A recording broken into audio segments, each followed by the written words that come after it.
All right, you may be seated. Call your next witness. State calls Karen Kuhn.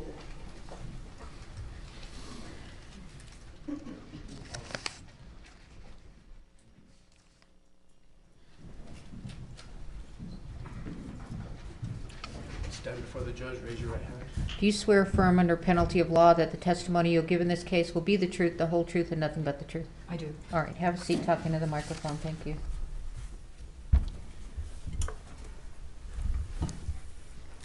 Ma'am, state your full name for the record. Karen M. Kuhn, And how do you spell your last name? Kuehn. How are you currently employed? I am a stills photographer on film sets and sometimes a wrangler.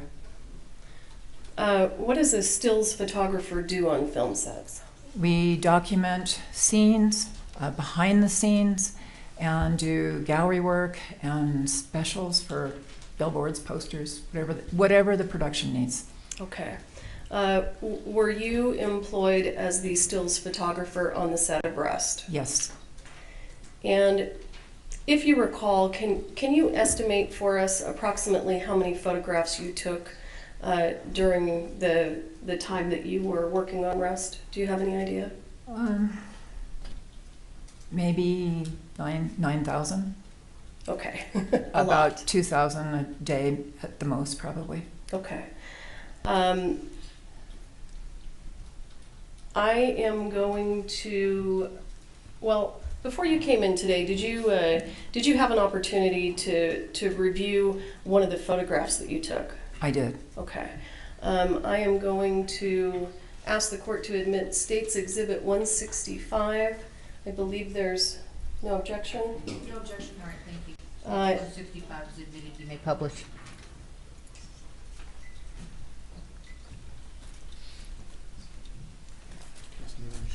Yes. It's off. Yep.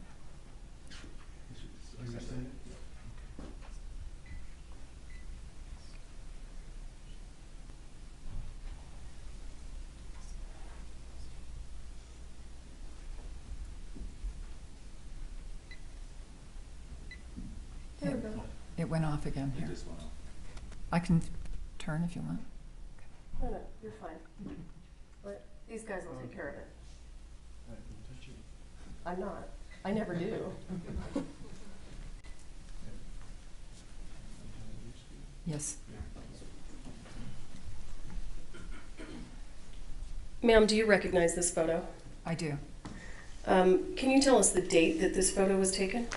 I believe it was on the 15th, Of what month? October. And would that have been 2021? Yes. And do you recognize this person here? Yes, that's Hannah. Okay. And who's this person here? Alec. And why were you taking this photo? I just shoot a lot, and I think the behind the scenes is really interesting, what's going on. So they're having a conversation about what's about to happen. And Okay. that's it. Do you know what this is in Ms. Gutierrez's hand? It looks like the gun belt. I'm guessing for Alec, Okay. or a bandolier, one of those. Okay. I see a gun in it. All right. I'm going to zoom in on this photo.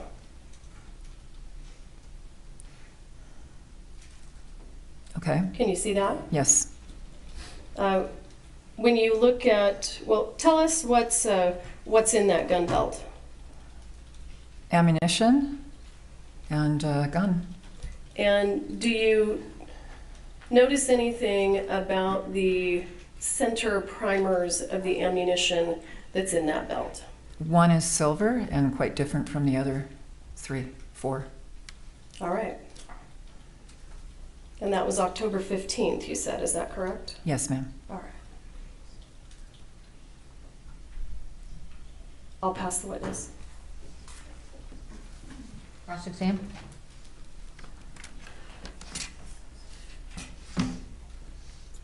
Can I leave this here? And you can use it. You can set things on it if you want. Thank you. Good morning, Ms. Kuhn. Good morning. Is it true that you were budgeted for 5 days of work for the entire show? Yes. Okay. And were you ever tasked with taking any pictures of guns pointing into the camera? Yes. Who made you take pictures of guns pointing into the camera? One of the junior producers, Ryan Smith, emphasized that I should get as many shots of guns pointed into the camera as possible. Okay, so then you were told to do this on many occasions? Maybe twice. When those photos are taken of guns pointing into the camera, are they actually pointed at you, directly at you then? When it's the gallery shoot, yes, and those guns have to be checked by the armourer before, which I trusted was happening because she was nearby. When filming in New Mexico, did it appear to you that Alec Baldwin was the boss? Yes. Did you ever see anybody tell Alec Baldwin no? No. And in terms of the structure, did it appear that other producers were below him? Yes. Did you see other producers on the set frequently? Yes. How frequently did you see other producers on set? Pretty much every day I was there. Were the other producers sometimes even in some of the photos that you were taking? Yes. You had to Photoshop them out? No, I don't do Photoshop. Okay. What about Gabrielle Pickle? Did it appear to you like, well, first, did you have interactions with Gabrielle Pickle? Very little, just the initial deal. Did it appear to you, in your perception, that the budget was a major concern to Gabrielle Pickle? That's her job. She's the line producer, I believe, and so she has to come in according to whatever the budget is. Okay. Do you recall believing that she was trying to be cheap, to cheap everybody down? On the lower tier, lower budget shows, that's what they all do. And that's what you observed from Gabrielle Pickle in this show? I didn't get involved with her about everybody else's deal, just my deal, and I just made a deal with her, and that was it. Okay, but I'm trying to get at your perception of her and whether, in fact, I'm not sure if you're quite answering. Did you believe that she was cheap, cheap, cheap? I don't have an opinion. Do you remember testifying or making statements about your opinion of her previously where you said she was cheap? Well, that was the nature of this show. It was a low budget tier. Okay, and I'm not asking about that. I'm asking about your opinion about Gabrielle Pickle and whether you once believed she was cheap, cheap, cheap. I don't recall if I said that, then I said that. Would it refresh your memory to look at a transcript of your pretrial interview in this case? If I said it, then Okay. I said it. I mean, that was the overall feeling with everybody. Everybody's always trying to get more money. That's just the way it goes. Okay, thank you. Were you actually in the church at the time of the shooting incident in this case? I was. And do you recall ever seeing Hannah Gutierrez in the church at that time? I do not. I saw her outside.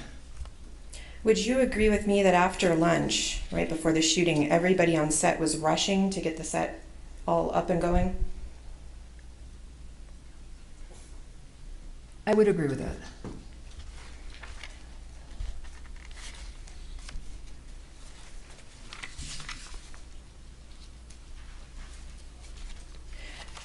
I don't believe I have any other questions for you. Thank you. Thank you. Excuse me. Ms. Kuhn, I want to ask you a couple questions about taking photos of guns pointed at the camera.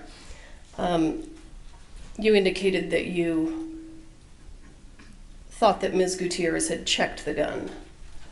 I believed so. Let me ask you, did Ms. Gutierrez check the gun in your presence? Not that I recall. And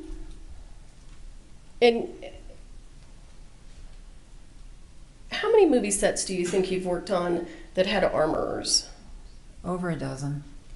In your experience, does the armorer generally check the gun in the actor's presence or the assistant director's presence? Yes. Did that happen in this case? I didn't see that.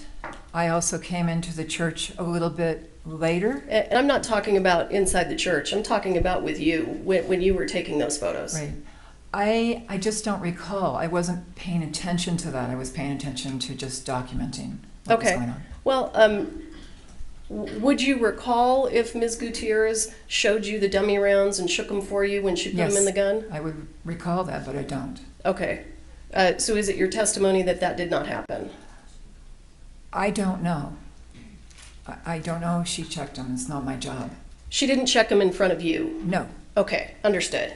Was Ms. Gutierrez present for those close-up shots of guns pointed at the camera? She was nearby. We were in a very small space outside of a barn for a gallery shoot, and I asked her to check everything, and I trusted that she did that, and I was inside and working with the talent on those days, and that space is probably 20 by 30, very small. You can't have a lot of people in there. Okay. You were asked some questions about Ms. Pickle and the budget. Mm-hmm. Do you generally work on movies in the state of New Mexico? Yes. You live in New Mexico, right? Yes. And are a lot of films that are made in New Mexico low-budget movies? It's a mix. It's a mix. Okay. Do you have any knowledge about New Mexico tax incentives and how that happens with regard to different tiers of movies? Not enough to talk about, but I Okay. know they get a discount if they hire our local crew, which we appreciate. Okay, of course, understood. On October 21st, 2021, when you were inside the church, and I'm talking about shortly before the incident where Ms. Hutchins was shot, were you paying close attention to Ms. Gutierrez and what she was doing? No, I was paying attention to Alec because he was handling a gun. As I walked in the church, I thought, there's some shots happening, photographs. So I kind of went right in to get some photos of him, and then he pointed at me to get out of the way and out of his personal space. Okay. I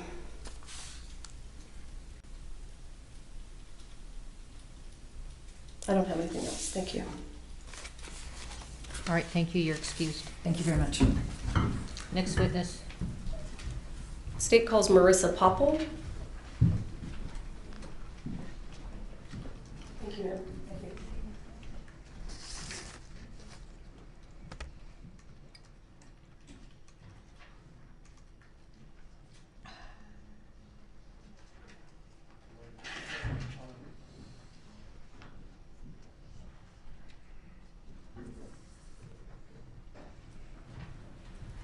Stand before the judge, raise your right hand.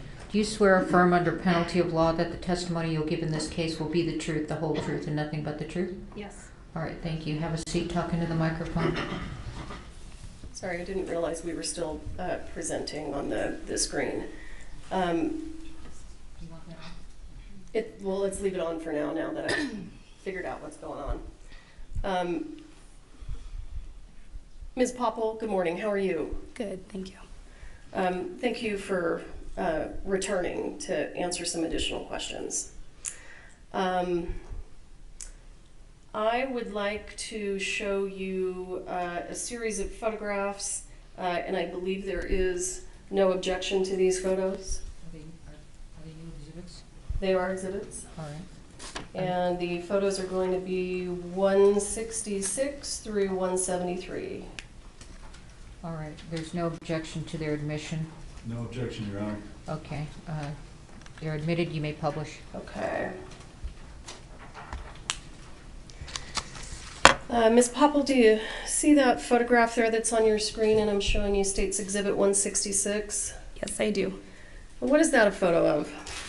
This is a photo of dummy rounds that were removed from a box that was located in the prop truck, and then they were laid out on brown paper and rephotographed. And I'm going to show you what's already been admitted as State's Exhibit 48A. Do you recognize that? Yes. What is that and how does it relate to the photo that we just looked at?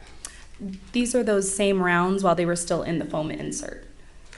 And are these the rounds that came out of the box that had the blue Sharpie writing on the label? Yes.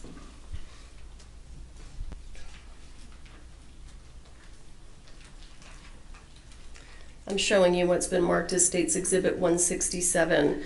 Can you tell us what we're looking at here? Yes, this is a box of live rounds that were collected from PDQ. And is one of them dissimilar than the others? Yes, in the bottom corner, one of them has a silver primer. You talking about this one over here? Yes. Was that the only live round with a silver primer that you found at PDQ? No.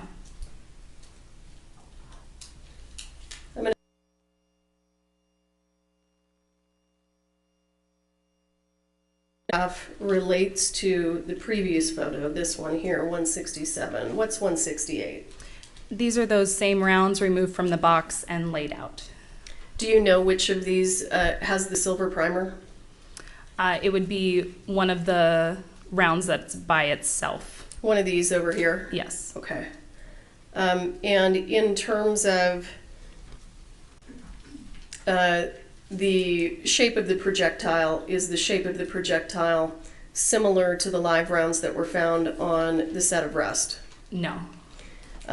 Is the head stamp of the round, and in fact, let's move to State's Exhibit 169.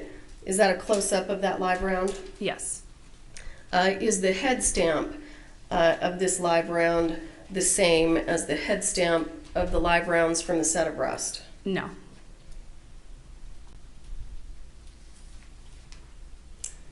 State's Exhibit 170, what are we looking at here? These were additional rounds that were located at PDQ that had silver and color primers. And are the head stamps the same as the live rounds found on the set of Rust? No. State's Exhibit 171, what's this? This is a top view of those same live rounds located at PDQ with the silver primer.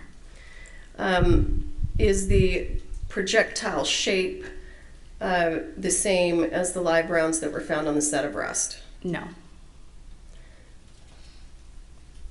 The live rounds with silver primers that came from PDQ, how many did you find? I'm sorry, say that one more time. How many live rounds at PDQ with silver primers did you discover and photograph? 10. 10 out of all of them? Yes. Okay. And have we looked at all of them this morning? Yes. State's Exhibit 172, what is this? This is the outside of a ammunition box that was located in Lieutenant Benavidez's vehicle. And based on your experience in this case, do you know what kind of ammunition that box contained? This contained blank rounds. Okay. And State's Exhibit 173, what is this? This is the outside of an ammunition box that was located on top of the cart. And what kind of ammunition was inside this box? There were blanks inside this box.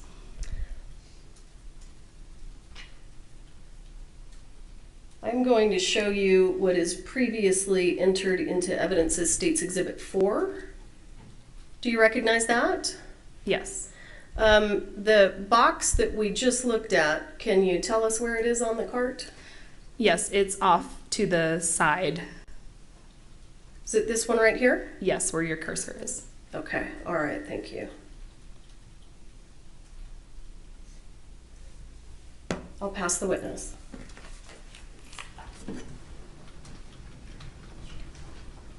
Cross-exam.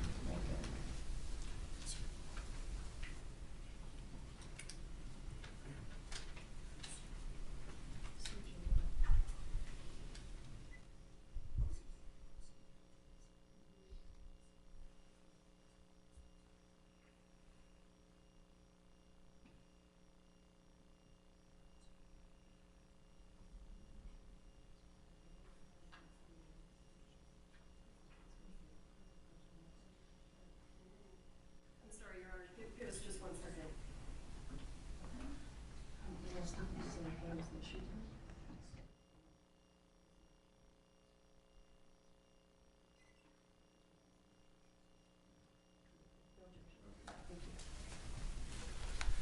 Good morning again. Good morning. Ms. Poppel, so you testified earlier you all found 10 live rounds, and that was in the search that occurred approximately 1 month after the shooting, is that right? Yes. So again, you have no idea what happened in the month in which went by that you all weren't there to search, right? Correct.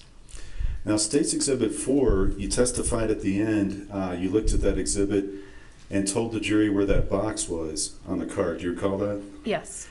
Now, it's also been your prior testimony, is it not, that you put that box back on the cart from Benavides' vehicle. Is that right? No. Okay. Was that box there before? Yes. Okay. So that wasn't one of the 2 boxes that were removed from Benavides' vehicle and put back on? Correct. Those were placed in a brown paper bag and secured in the scene. Okay. Your Honor, if I may approach to show some exhibit.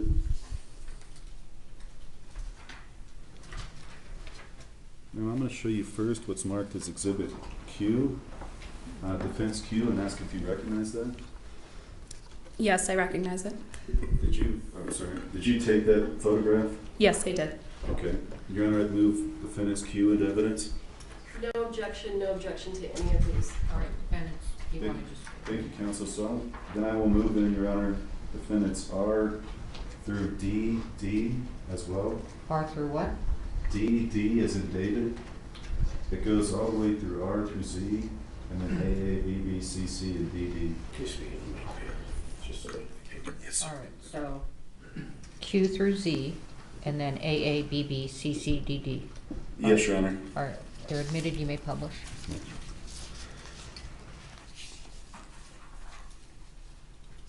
You need the yellow?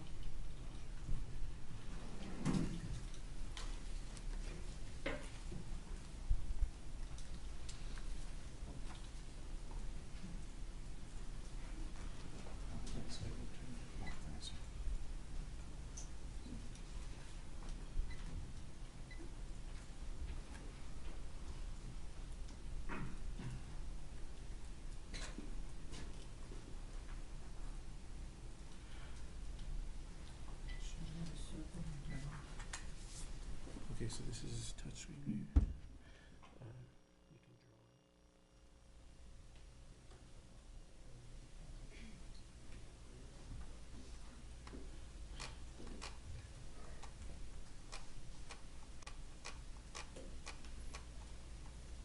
You can Okay, ma'am. First, I've got Defendant's Q, and I want to show you that You want picture. to move that microphone closer to you? Oh, yeah. Ms. Poppel, Defendant's Q, can you tell the jury what that photograph is?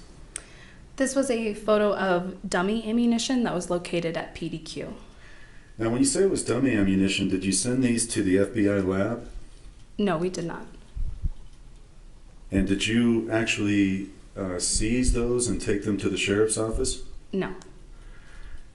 So you took a picture and you concluded they were dummies without getting lab confirmation, is that right? Yes. Okay, I want to show you next Defendant's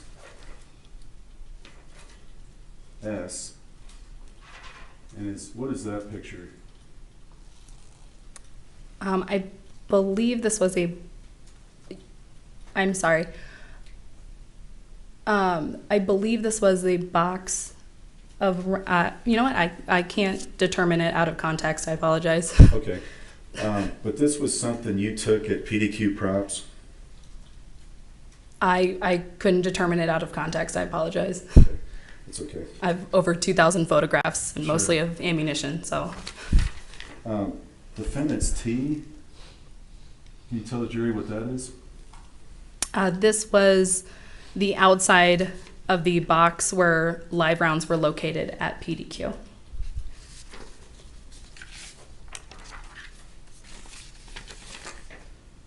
Defendant's W, can you tell the jury what this is? Could you turn the photo? Sure. Yeah, that'd be easier. Thank you. This was boxes of ammunition that were located at PDQ.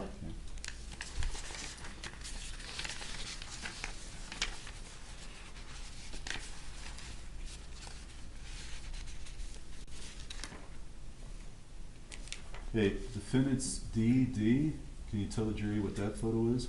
This was another photograph taken at PDQ. Did you, is this in the state it was in when you, obviously when you got there for the search? Yes. What are those items in the back? They're yellow and green.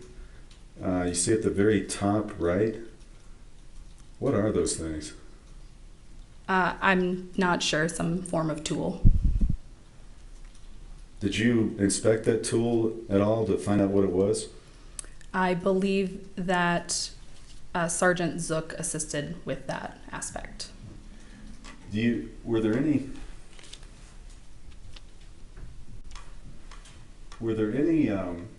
rounds in this picture?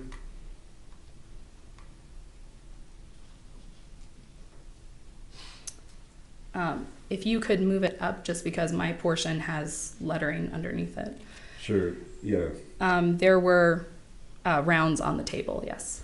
So there is, and just to describe, there's rounds laying in a mix of all kinds of stuff. I don't even know what to call it. Is that clutter? Would that be a good word? There were a large amount of items on the table. Okay. What is the green cans? What are those? I don't recall what the green cans were. Okay. And what is that brown canister in the middle? Or whatever that is, a box? I'm not sure what you're referring to. Okay, I should point this thing right here. The black box that's there, I don't recall what it was. Did you all pick up these and look under them? Pick up the clutter and look under it? Yes, items were moved. Okay. So if you found anything under it, can you tell us what that was? Nothing located underneath it was collected by us. Okay. What are those manuals in the top right? Did you look at those? I don't recall what those manuals were. Did you determine whether there was any equipment or other tools within the PDQ props? If there were tools? Equipment, first of all, like machines?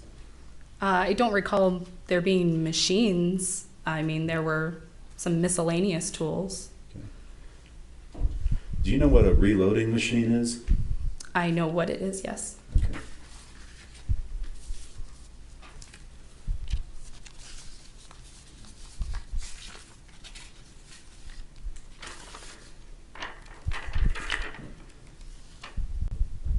I'm going to show you defendant's U. Again, I'm going to show you those items I was talking about, the yellow and green, and seeing those closer, does that refresh your memory as to whether you might have seen what those were? It does not. I did not inspect those items personally. Okay. Now, I'm going to show you again defendant's W. Do you remember seeing on any of these boxes that you looked through or inspected the JS initials? Yes, multiple boxes had JS initials. I'm going to show you defendant's V. Ma'am, what is this picture that we're looking at? I don't recall exactly where this picture originated from.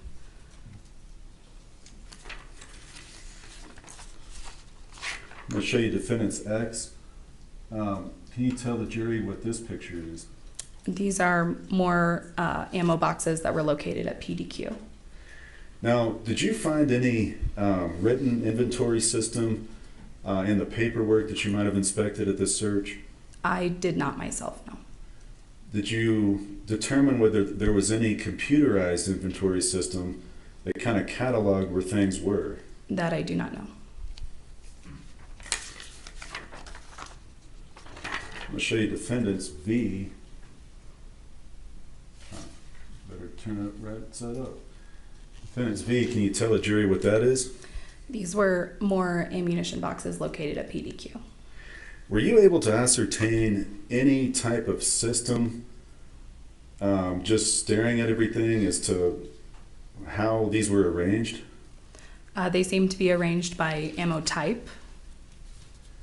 And were they all kind of put in together? Did you ever see bags of rounds put in by boxes? I don't recall.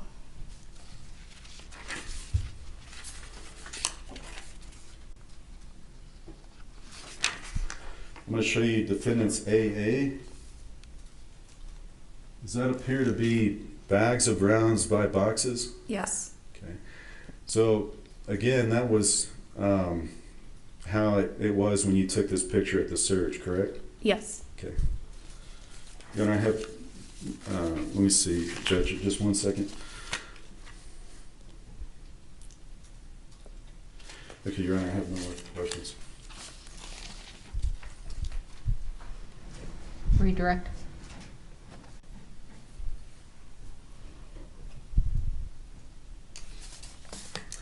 Ms. Poppel, when you were at PDQ, you were there pursuant to a search warrant, is that right? Yes. And did the search warrant let you take from that property anything you wanted to? No, it had restrictions. What were the restrictions of the warrant? We were looking specifically for live ammunition, .45 caliber. Okay. 45 caliber live ammunition. Yes. Okay. Did you take all of the 45 caliber live ammunition from PDQ into evidence? Yes. Of all of the 45 caliber live ammunition that you took from PDQ, was any of it similar to the live rounds found on the set of breast? No.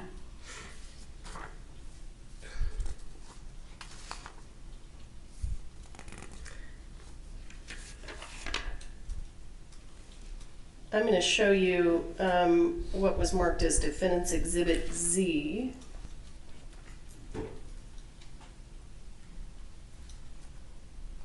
Were all of those boxes taken into evidence? No. Why not? Because they did not contain .45 caliber live rounds.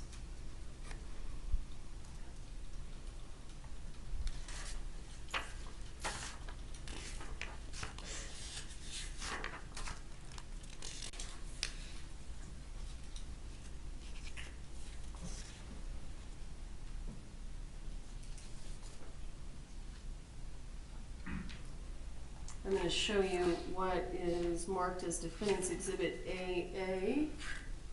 Do you see that? Yes. These bags of I'm a little reluctant to call them ammunition, but what appears to be at a minimum brass casings. Were those taken into evidence? No. Why not? Because they were not .45 caliber live ammunition. As you look at that photo, do you know whether they were live ammunition at all? No, I don't believe they were. Okay.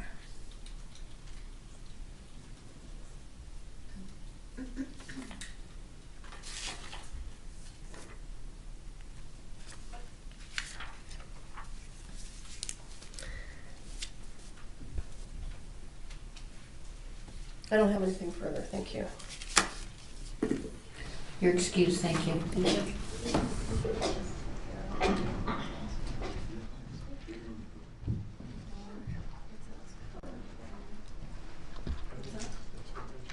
Wait. Can I have this?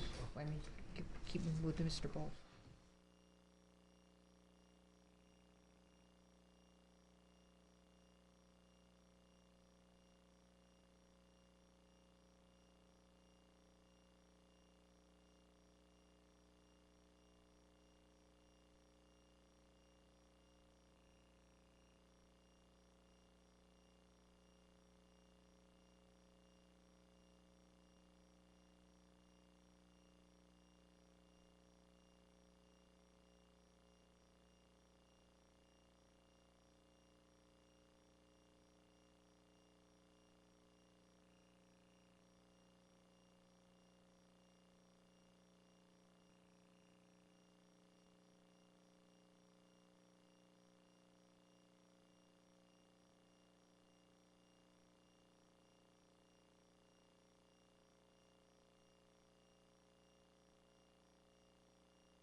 Stand before the judge, raise your right hand.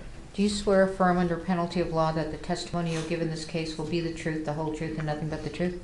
Yes, ma'am. All right, have a seat talking to the microphone, thank you. Good morning. Good morning. Ms. Smith, go ahead and state your full name for the record. Rebecca Smith. And Ms. Smith, in October of 2021, how were you employed? I was employed as Key Craft Services. Was that on the set of Rust? Yes, ma'am. Okay. Can you explain to the jury what Key Craft Services does? Key Craft Services is basically a set mom. I show up and make sure that coffee is ready for everybody, that everybody has snacks and hydration. If they run out of sunscreen, if they run out of chapstick, they come to me. And what hotel were you staying at when you were working on the set of Rust? The Inn at Santa Fe. And was Ms. Gutierrez also staying there? Yes, ma'am. During the time that the two of you were both working on the set of Rust, did you get to know her? Know her? No. I had a chance to sit with her once or twice, but not really get to know her. Okay. Would you say she was more of an acquaintance? Yes, ma'am. Okay. And Ms. Smith,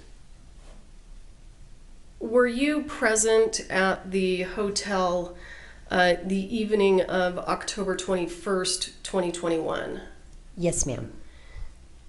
And at some point that evening, did you go to Ms. Gutierrez's hotel room? Yes. And why did you do that? Court and I forget what his name was, but the set steward were in her hotel room and needed to go to the store to get something and did not want to leave her alone, so they called me and asked me to come up to her room. Okay, and did you do that? Yes, ma'am. And did you stay with Ms. Gutierrez for a little while? Yes, ma'am. And then at some point, did you leave? Yes. Did anything unusual happen when you left Ms. Gutierrez's room?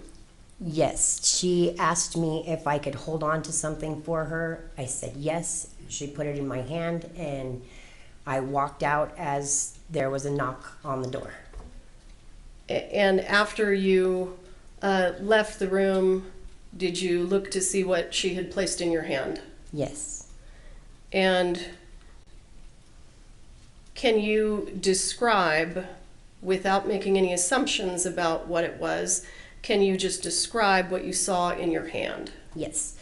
It was a clear Ziploc baggie with a green small Ziploc baggie inside, and there was powder inside the green baggie. What color was the powder? White. If I want you to compare this to like a sugar packet that you It would. was definitely not sugar. No. Okay. I'm sorry. Let me It get didn't my. look like sugar. Let me get anyway. my question out. Okay. I want to have a discussion about how much was in the green Okay. part, and I want you to compare it to a sugar packet that you would open and put in coffee or tea. Okay. How many of those do you think it was? Maybe 4 or 5. Okay. And Ms. Smith, how old are you? I'm 51. And when you were a younger person, did you have an opportunity to use the drug cocaine? Yes, ma'am. I'm a recovering addict. Are you familiar with what cocaine looks like? Yes, ma'am.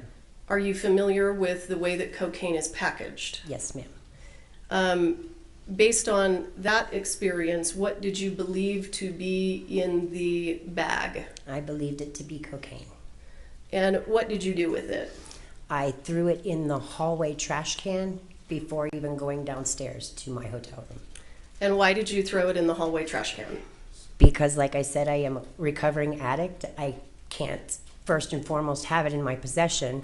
And second, I was really very offended, and I didn't want anything to do with the situation anymore. Okay. After October 21st passes, did you receive any text message communications from Ms. Gutierrez? Yes, And- several. And generally speaking, what was the theme of those messages? I want my stuff back. Other than the bag containing the green bag containing the white powder, other than that item, did you have anything else that belonged to Ms. Gutierrez? No, ma'am. Did you bring this information to the attention of law enforcement? No, ma'am. Why not? Like I said, I didn't want to be involved in the situation if I didn't have to be. Okay. And how long after the incident do you think it was before someone reached out to you to talk to you about this? I believe it was about September of 2023 when you contacted me about it. And I personally called you? Yes, ma'am. Texted, I believe it was. Okay. And did you tell me on that day what you have testified to today? Yes, ma'am. I'll pass the witness. Prosecutor. Thank you, Your Honor. Ms. Smith, good morning. Good morning. Now, ma'am, that night when you went to Ms. Gutierrez-Reed hotel room, you were called over and Ms. Gutierrez-Reed was distraught, correct? Yes. Now, you were called over and there were, you could see she was visibly distraught, couldn't you? Yes. And didn't you say that you would stay with her that night and make sure she was okay? I said I would stay with her for a little bit, yes, until court and the steward came back. Okay. And at the time you left, had they gotten back? No. So before they got back, despite your word earlier, you left. Yes. Did Ms. Gutierrez-Reed also go to your room that night? No. Now, your testimony is that the last time you used cocaine was approximately 20 years old. Is that right? Yes, sir. So that would have been, I think, 31 years ago? Yes. And since then, thankfully, you've been clean. Is that right? Yes, sir. So you have not seen that substance in 31 years. That's fair to say? No. That's not fair to say. Okay. I have seen it, just not used it. Okay. Now, you stated on direct examination that you believed it to be cocaine. Yes. And do you recall stating at one point that you said it could be cocaine or meth? I don't recall saying that, no. Okay, do you recall at your pretrial interview being asked the question, what was in those baggies? Inside the snack baggie was the green baggie. Inside the green baggie was a white powdery substance, which I knew to be cocaine, or I mean, it could have been meth or something too. It could have, Okay, but I don't believe that it was, nor did I state that I believed it was. I just said that it could be. and that was my question. I'm just asking if you said it could have been meth too. Correct. So, in reality, it could have been a number of other white powders. Would you agree with that? Sure. Do you know what creatine looks like? No. Protein powder? Yes, because I work in craft services. Okay. And we could go through a whole list of items, but there's a lot of white powdered sugar, right? Mm-hmm. Is that Yes. correct? Okay. So the reality is you have a belief, but you don't know for certain what was in that bag, do you? Correct. Now, that was never tested, No. and that was never provided to law enforcement. No. How long did you hold that baggie before you threw it in the trash? I didn't make it all the way down the hallway. So, how many feet do you think that was that you walked? I don't even know how many feet the hallway is long, so Can you, I mean- can you look at the courtroom and estimate, just telling us? possibly to the distance of the gentleman in the blue suit. Okay, is he seated Right at counsel here, table? yes. So, would you agree with me that's about 25 feet? Sure. Okay. So you walked 25 feet, and were you looking at that bag the whole time, or were you having it down by your side? At first it was down by my side, and then I, of course, raised my hand to look. Okay, now, weren't you walking past some police officers too? Men in uniform, not sure whether they were police officers. Well, what do the uniforms look like? They could have been armed security. I did not see an actual badge, so I could not say for sure that they were police. They were men in uniform in either security or police. Well, do you recall being asked the question, why didn't you just hand it back to her? And you said, because I didn't want to do anything in front of the police. On page 19 of your interview? Yes, So at that time at your interview, you indicated they were police. I indicated that I believed that they were police, yes. No, you didn't say believe. You said, because I didn't want to do anything in front of the police. So were they police or not? I don't know. So you walk down 25 feet, you look up at it, and then you throw it in the trash. Is that right? I looked at it and then waited for the trash can, of course. I didn't throw it on the floor or anything, so I did have to wait for the trash can to be there. Sure. So you, in fairness, you probably had 5 seconds to look at this bag. Is that about right? Yes. So you had a 5-second glance through a white baggie and a green baggie, and you then based your conclusion on that. Is that right? Yes, sir. Now, you also said that you thought this was about 4 to 5 sugar packets. Correct. Okay. Well, do you recall previously stating that you didn't know what the weight was? Correct. And do you recall indicating that it could be a couple of pounds? No. Okay. No. Well, do you recall being asked question, so you have no experience with weight, and you testify, well, I don't know what it weighed. I mean, could be an 8-ball, but I don't even know what an 8-ball weighs. So, I mean, that's like asking me how much this weighs.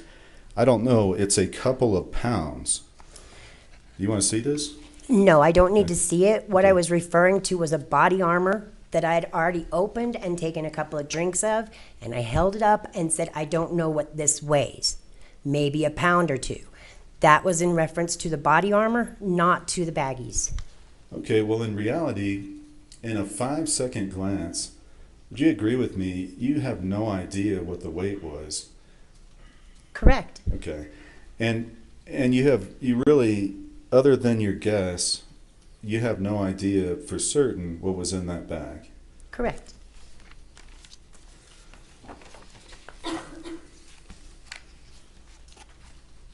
Then I have, may I just have one moment? Okay.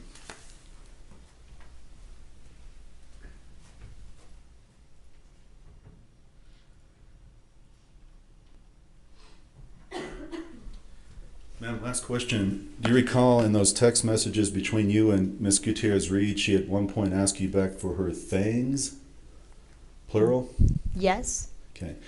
And so things is more than one, right? Yes. Okay. I have nothing further. Redirect. Ms. Smith, have you ever seen powdered sugar packaged like that? Never. Have you ever seen regular sugar packaged like that? Never. Have you seen cocaine packaged like that? Yes. You were asked some questions about your contact with Ms. Gutierrez inside the room. Did you, when you were in there, in Ms. Gutierrez's room visiting with her, did you speak with her? Yes. Did she mention to you that she was extremely worried about Ms. Hutchins and Ms. Hutchins' death? No, ma'am. What specifically did she say to you when you were in her room with regard to any concerns that she had? She was concerned about her career. She was concerned about being prosecuted because somebody got shot. All right. Nothing further. Thank you, ma'am. Thank you. May I ask one more question? Can we approach real quick? Yes.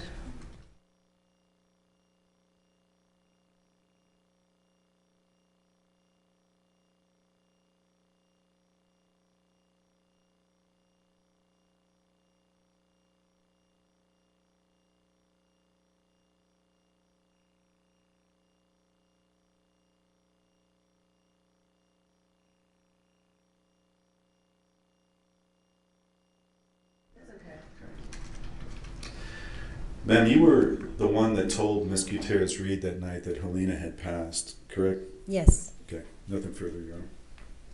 All right, thank you. You're excused. Thank you. Next witness. Let me look at the list. Give me just 1 second. State will call Seth Kenny.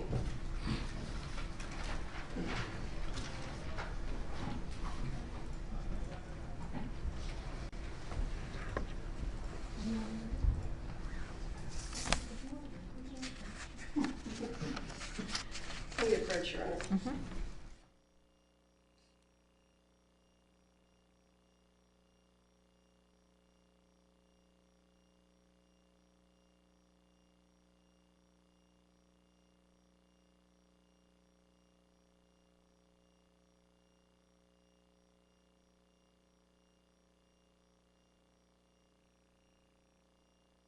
Directions. All rise.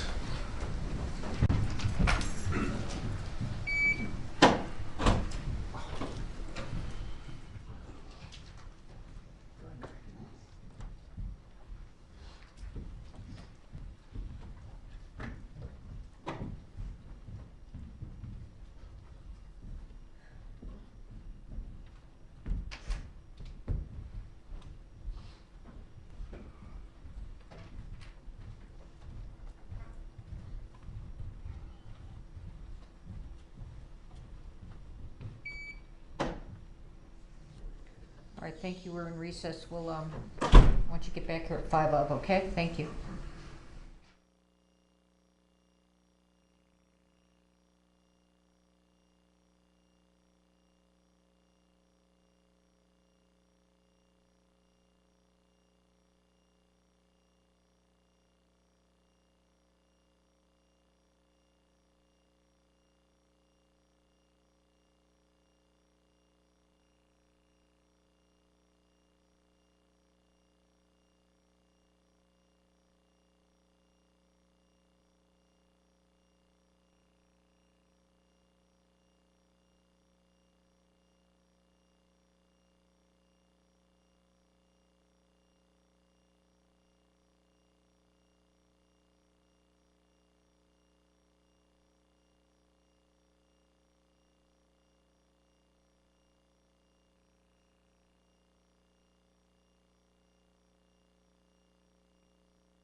Be seated.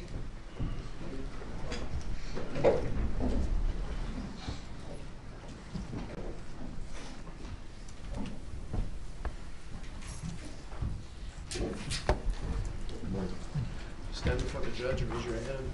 Do you swear or affirm under penalty of law that the testimony you'll give in this case will be the truth, the whole truth, and nothing but the truth? Yes. All right, have a seat, talk into the microphone. Thank you. Good morning, sir. State your full name for the record, please. Good morning, Seth Andrew Kenny. Mr. Kenny,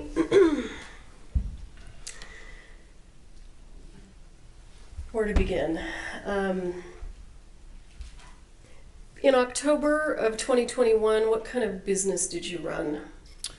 I ran a prop and weapons supply house to the film and entertainment industry. Could be anything from theater, and also volunteer work associated with active shooter training. Okay. Wait, would you move that microphone a little closer Sure. to you there? Yep. If you can. All right. And do you still have that business? I do. How did you get into the prop supply business? I got contacted in about 2009. Had previously been consulting for a firearms business, indoor shooting range, and retail segment, as well as some law enforcement training. So there was a crossover. And from that, I met an individual that was working in the film industry. And at some point, he said he needed some help, and it was just going to be a 2-month thing. Turned into 15 years. Okay. And that individual, what kind of work did that individual do? He did a similar thing where he set up weapons, sent them out onto shows, and also worked as an armourer on set. Okay.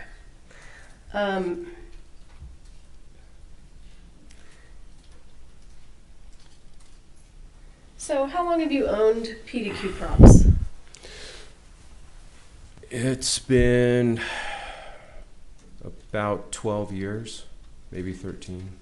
Okay. And at some point, sir, did you meet a gentleman by the name of Thel Reed?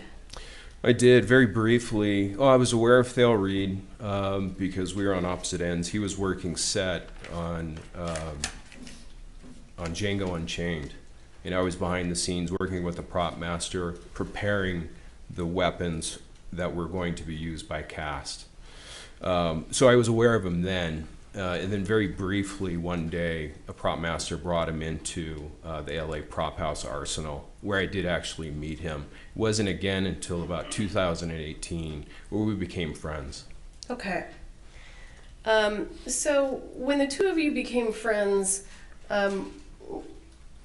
what did Thel do for a living, and how did it relate to what you did? Well, primarily he's, more than anything, he's a gun coach. And he does work set as an armourer as well. But something that he's unrivaled in is as being a gun coach. As an armourer, he does a fantastic job, or he did back in the day. So he would work set, and on the back end, I would prepare the weapons. For the most part, I work set as little as possible. Okay, when you say work set, what do you mean? Actually, ending up on a call sheet, being hired by a film production. It could be episodics. It could be any TV show that you might see. Walking Dead, for instance, and then, or it could just be a feature film, like Django Unchained. And so when you are hired by production, you end up being an employee or an independent consultant for that production. Okay. So working on set was not your thing? Definitely not my focus. Okay. And what, at some point in time, did you and Mr. Reed work on a film together where Mr. Reed was an armorer or a coach and you were the vendor, the supplier? That was, it was 1883. It wasn't a feature film. It was more of a, one-run episodic. And I had been working with Taylor Sheridan's prop master. And who's Taylor Sheridan? Taylor Sheridan is a writer, director of the Paramount production, and he's kind of created his own segment of Americana that's very popular. Are you talking about Yellowstone and 1883? Yellowstone 1883, Yellowstone 1923, Mayor of Kingstown, Sicario. He wrote Sicario, both, I believe. Wind River, amazing movie. Okay. That was actually the first time that I had been a provider consultant for Taylor Sheridan, was on Wind River. Okay. Let's jump back to 1883. Describe for the jury, please, how you and Mr. Reed sort of worked together on that series. Well, I had to push hard to get him onto the crew and hired. And so we talked about it, and I'm fairly tight with the prop master. You know, again, we've been working together since Wind River. And I convinced him to hire Thale, and to keep him on longer than most gun coaches or older persons would be allowed on set. You know, frankly, the Texas heat was just too much for him. And just so that everyone knows, approximately how old is Mr. Reed now? Exactly, I don't know, but he's got to be pushing 80. Okay. So in what capacity was Mr. Reed hired on the set of 1883? Was he a coach or an armorer? Primarily, he was the gun coach, and he had difficulty with the Texas heat. So, you know, I was constantly making sure that he was in an air-conditioned environment, and that's not something that a set on Texas allows for. Sure. So describe for the jury the kind of gun coaching that was being done on 1883.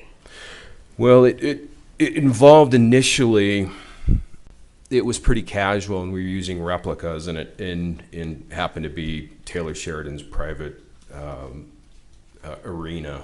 When you say replicas, are you talking about real guns or fake guns? These are fake. These are fake guns. Okay. Replicas. Yeah. And so that's where it started. It's kind of a meet and greet and just get some of the basics down.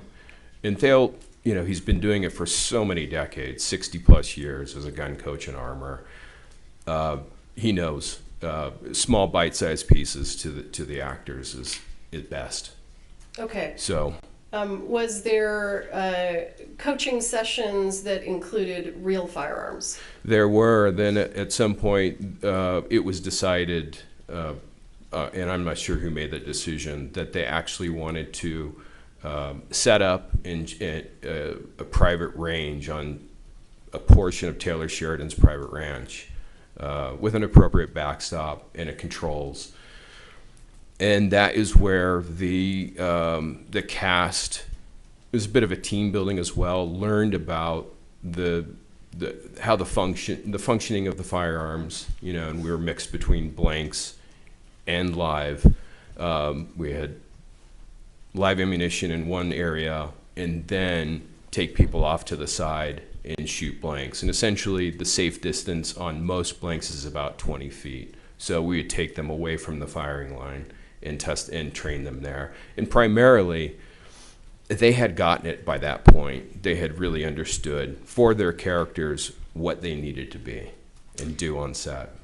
So you mentioned that during these coaching sessions, some of the cast was shooting with live ammunition. Is that correct? That's correct. And do you recall what kind of caliber weapons the cast was using to shoot that live ammunition from? It was a mix we had available from memory, 12 gauge birdshot, just the basics of that. I don't think we even touched that ammo. The prop master had some guns that were chambered in .357, I believe, some lever actions, and also in .45 Colt or .45 long Colt. Both are okay, both All right. terms. Can you explain to the jury Well, let me ask you this. Do you know where the live ammunition came from that was used in those coaching sessions? I do. Well, where did it come from? The 45 long Colt came from Thale. He had a number of reloads that I asked him to bring because at that time it was very difficult to source live ammunition. It was difficult.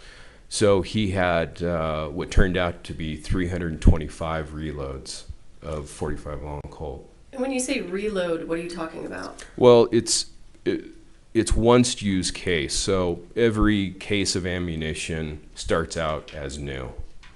And at that point, What do you mean when you say case? the actual brass case. So if we talk about a round of ammunition, there are 4 components to that. There's the yellowish colored brass case, the primer that is pressed into the base of the case. Then we have gunpowder, some type of, could be black powder, synthetic black powder, modern smokeless powder, and then you need a projectile. And so those four components make up a single round of ammunition. Okay, so the live ammunition that was used for the coaching session was provided by Mr. Reed. Correct. And if you know, I don't know if you do you know where he got it? Yes, he said he got it from Joe Swanson. Okay, and who's Joe Swanson? Joe Swanson is probably the primary supplier of blanks and dummy rounds to worldwide. If you happen to see something go bang in a puff of smoke in a movie or an episodic, a television show, worldwide, chances are that Joe Swanson made it. Okay.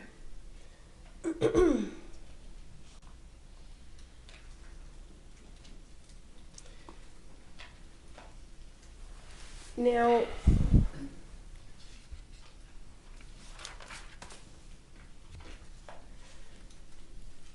was all of the 45 long Colt live ammunition that was used for the training camp on 1883, was it all used up?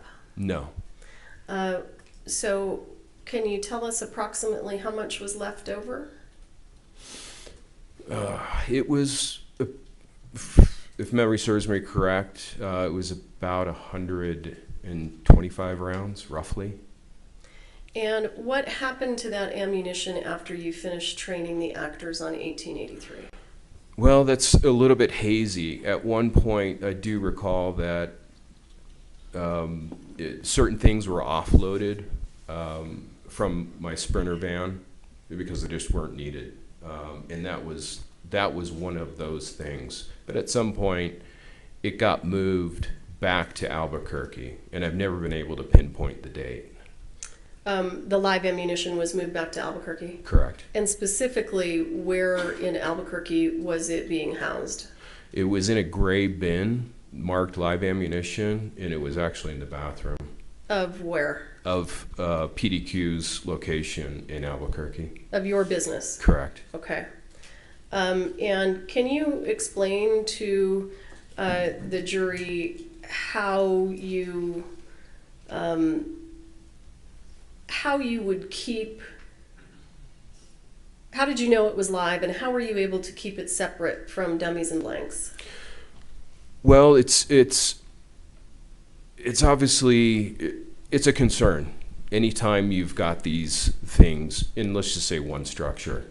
And in this instance, always better to keep live ammunition near blanks rather than dummy rounds, because dummy rounds and live ammunition can look exactly the same.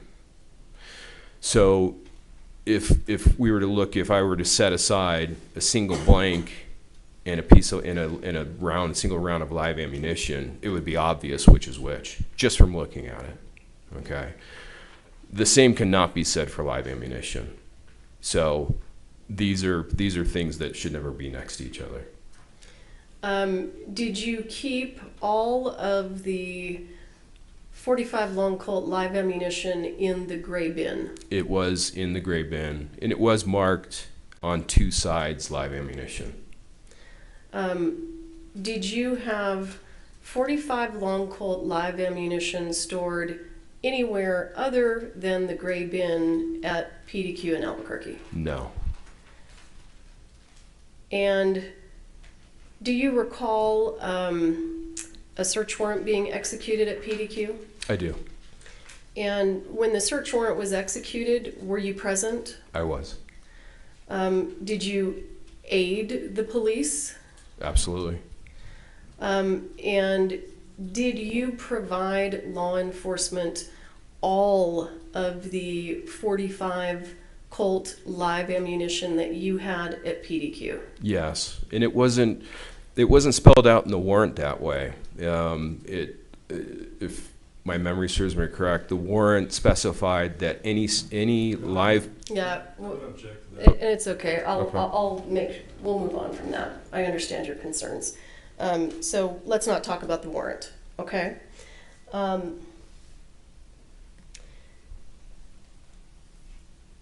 Was there another show that you and Mr. Reed both supplied firearms and ammunition to after 1883?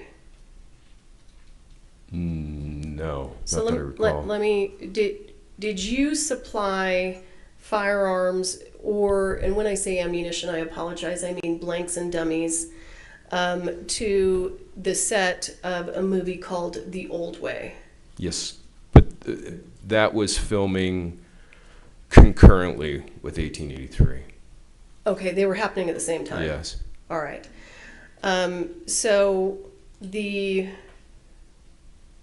what did you Wait, provide? excuse me. Wait, actually, sorry. Now that I think about it, actually, Hannah was wrapping The Old Way, and we were still in pre-production at that point. I don't think we had gone to camera yet. On 1883? Yeah, I remember being in Texas at the time when Hannah was wrapping out The Old Way, which is essentially concluding filming. No more camera work at all, right? She's packing up her guns, she's packing up her bags Okay. to leave Livingston, Montana, and we were still prepping to go to camera, but working for production on 1883. Okay. So you indicated that Hannah was involved in the movie The Old Way. Can you explain to the jury in what capacity was she working on that film? Well, it was her first solo lead as head armourer, and Thale got in touch with me and said that. Hang on, I don't want any hearsay. Okay. So she was the lead armor, and that was the first movie she was lead armor on. Correct. Okay. Explain to the ladies and gentlemen of the jury what you supplied to the set of The Old Way. Roughly half the guns, most of them the long arms, which are lever actions, and shotguns, and single shot rifles as well. And then there was a mix of about 50% Thale, 50% PDQ supplied the blanks. I supplied 14 rounds of 38-40 dummy rounds, and Thale and Hannah supplied the balance of the dummy rounds. Okay, so you supplied the only dummies that you supplied to The Old Way were caliber 38-40. Correct. Did you supply any 45 long Colt dummy rounds to the set of The Old Way? No, I didn't have any. And you only supplied 14 38-40 dummies? It's all I had, yeah. Okay. And it's your understanding that Mr. Reed and Ms. Gutierrez supplied the remaining dummy rounds to that show? Yes.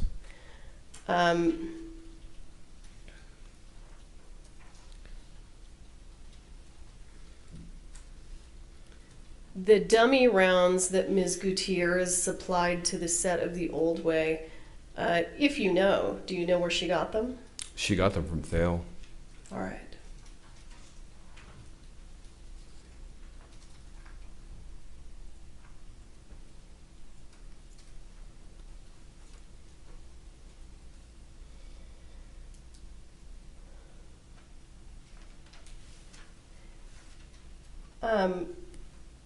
Do you source a lot of your ammunition from Mr. Swanson?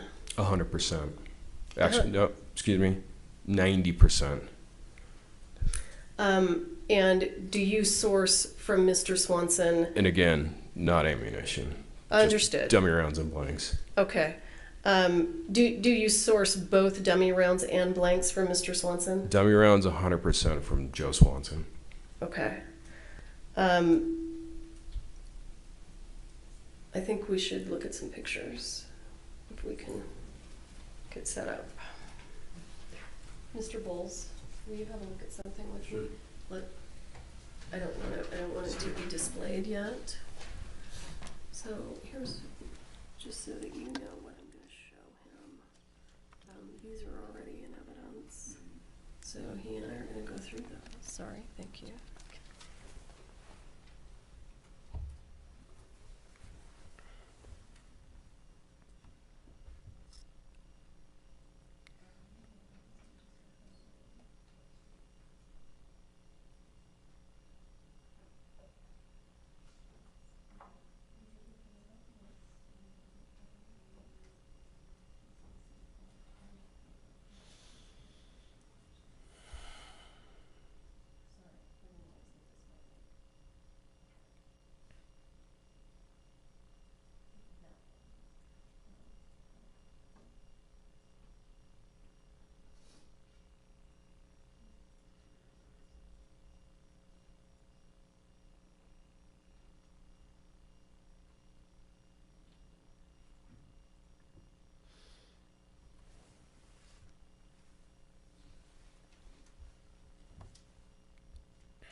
I'm good, thank you.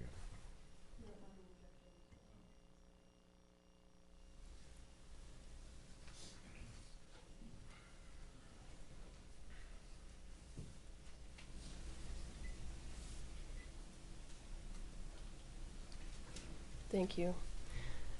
Mr. Kinney, do you see the photograph on your screen? I do. Thank you. Have you ever had a box of dummies from Mr. Swanson with that label? No, never. And why would you not have a box with this label if you're sourcing your dummy rounds from Mr. Swanson? Well, 1883 was the first period show that that I needed 45 long Colt dummy rounds for. Prior to that, even though we had done a flashback scene with Tim McGraw in Yellowstone, there was no call for dummy rounds, or the prop master sourced them elsewhere. So I just never needed them. And when I did, I needed them by the thousands, not by boxes of 50. And so what happened is Joe Swanson, he asked me, do you want me to package them up? I said, no, there's no point. Right? It's more work for everybody. So he sent them to me in bulk. Okay, and so you never had anything like this in your possession? Never. And let's talk about the dummy rounds that you provided to the set of Rust. Did you provide 45 long Colt dummy rounds to the set of Rust? I did. I supplied a single box of 50 on October 12th. And where did those dummy rounds come from?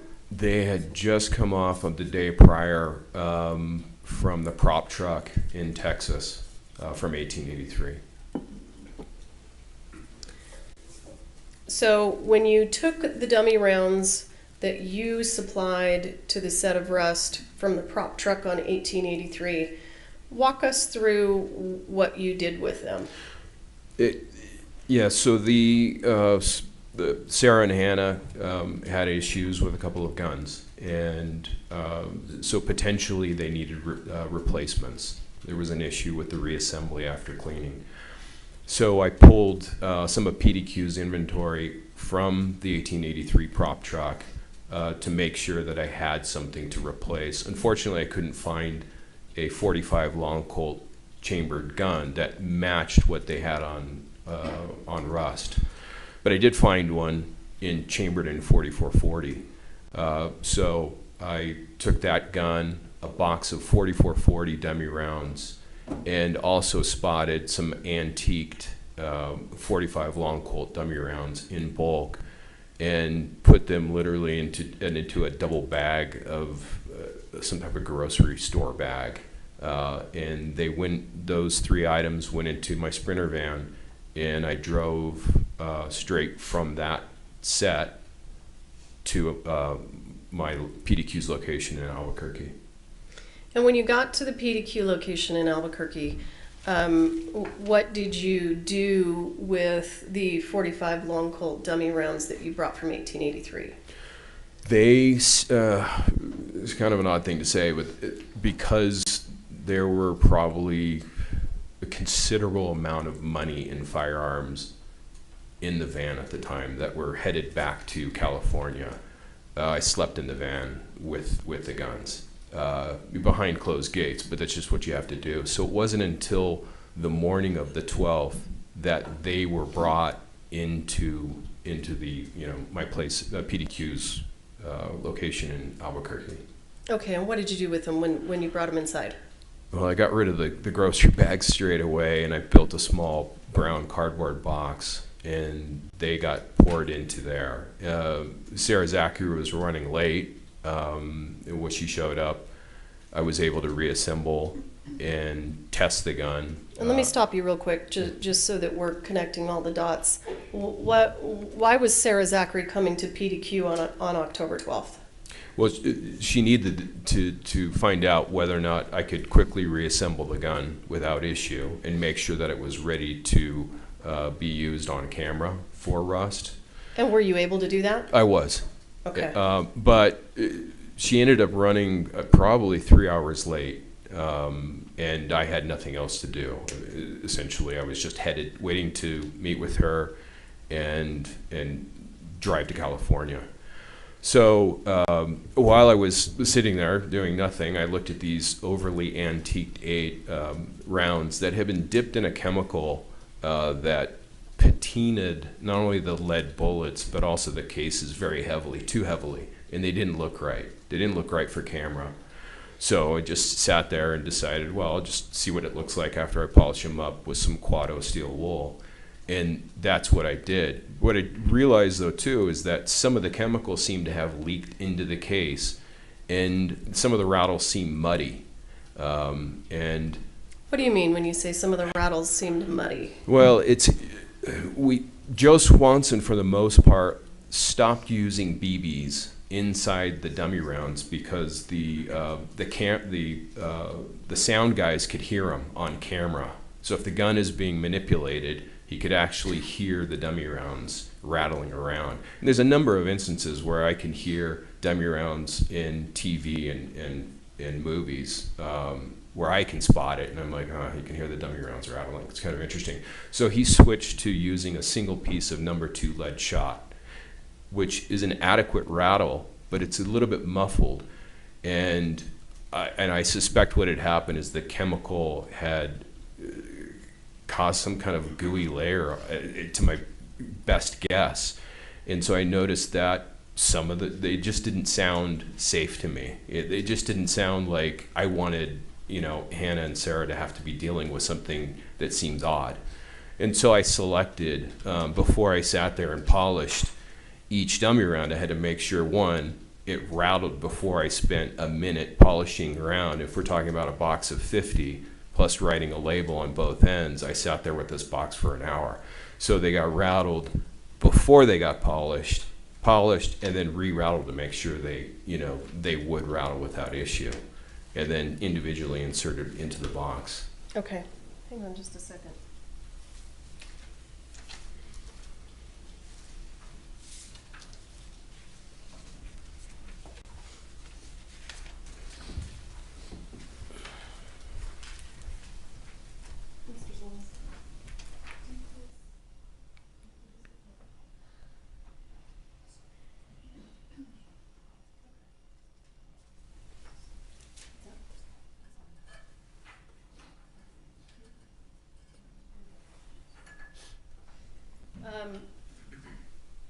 Mr. Kinney, I'm going to show you what has previously been entered into evidence as Defendant's Exhibit L43.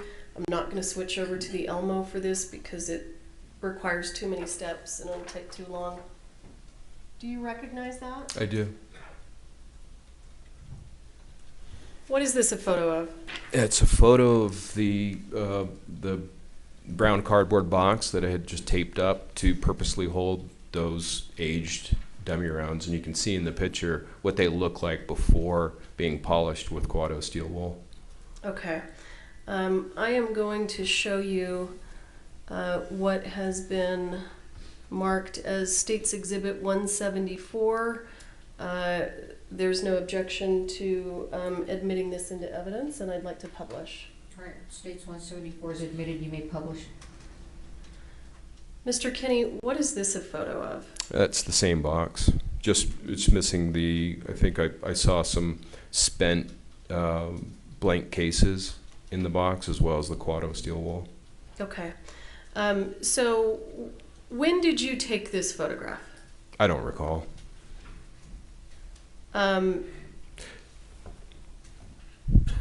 Is this a photograph of the dummy rounds that you provided to the set of Rust? That's correct. So it would have to be the picture was either taken on October 12th or after.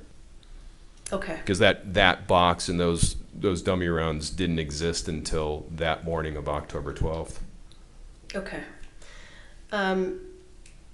And after, I think you indicated that you rattled them, polished them, and rattled them again. Is that right? Correct.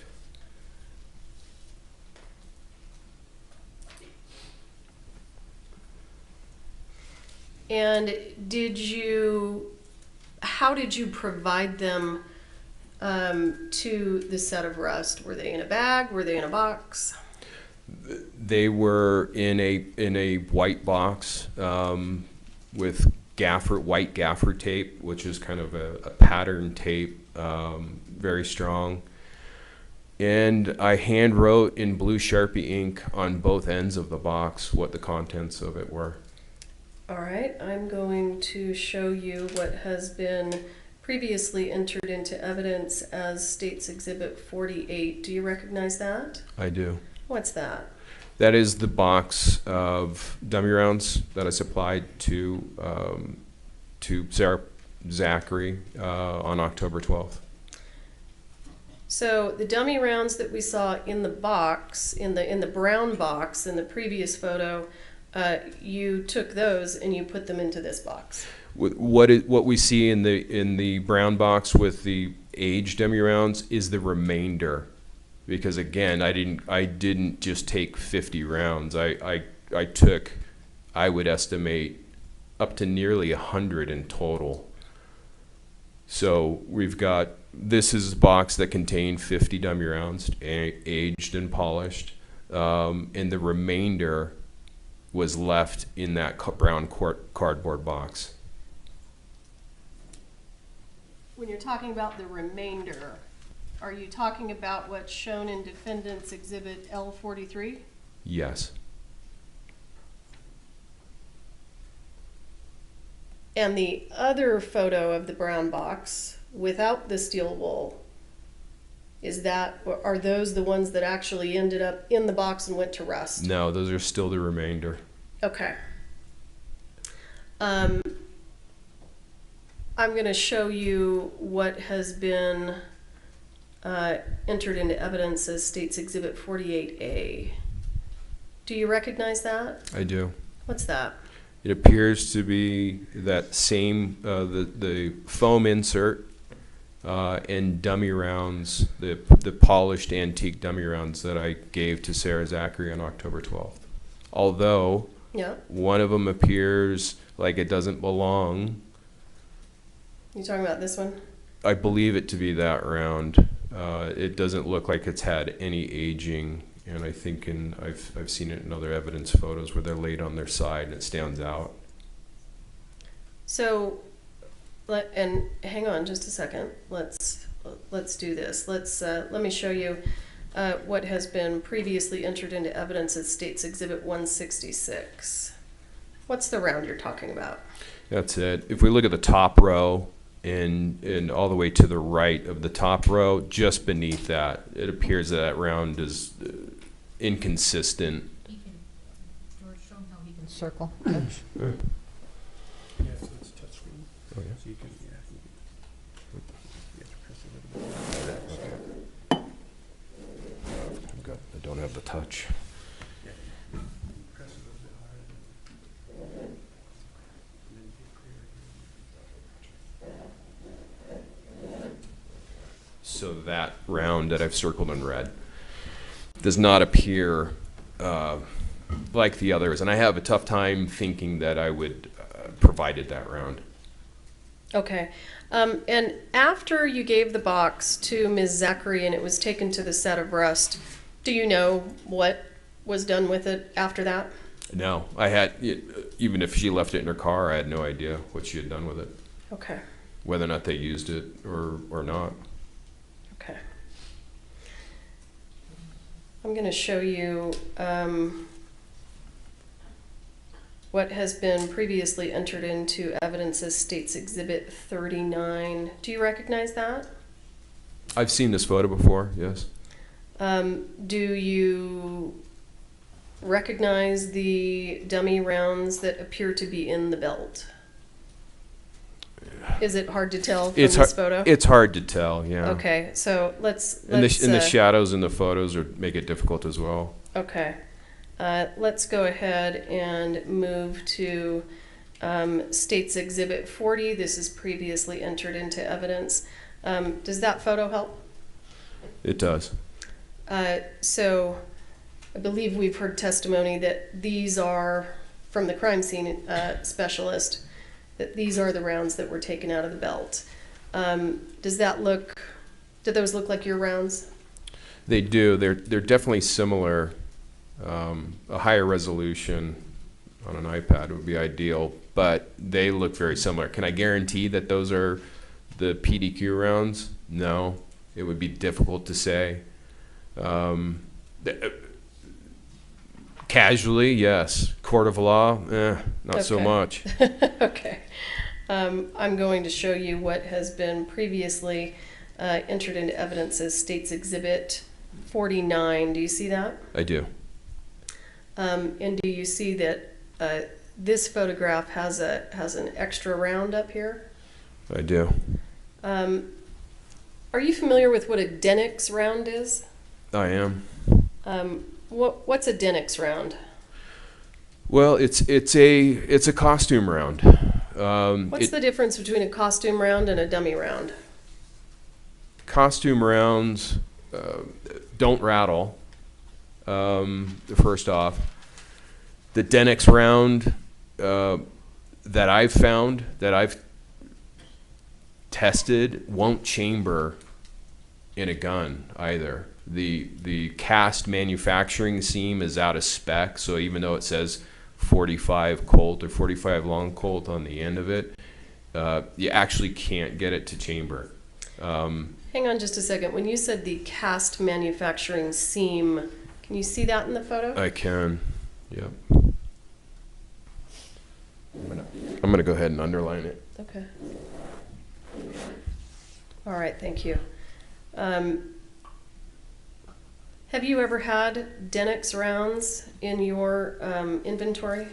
No, because it's something that if it doesn't rattle and it's coming from a weapons supplier, a vendor, it sets a dangerous precedent that we can say some dummy rounds don't rattle. And there is definitely debate regarding this point. PDQ though, and I have never sent out any dummy round that doesn't rattle, whether or not the primer has been struck by a firing pin. So even if we're talking about, well, we can assume that because the firing pin has hit the primer, it must be a dummy round and there's nothing in it, and that is definitely not the case.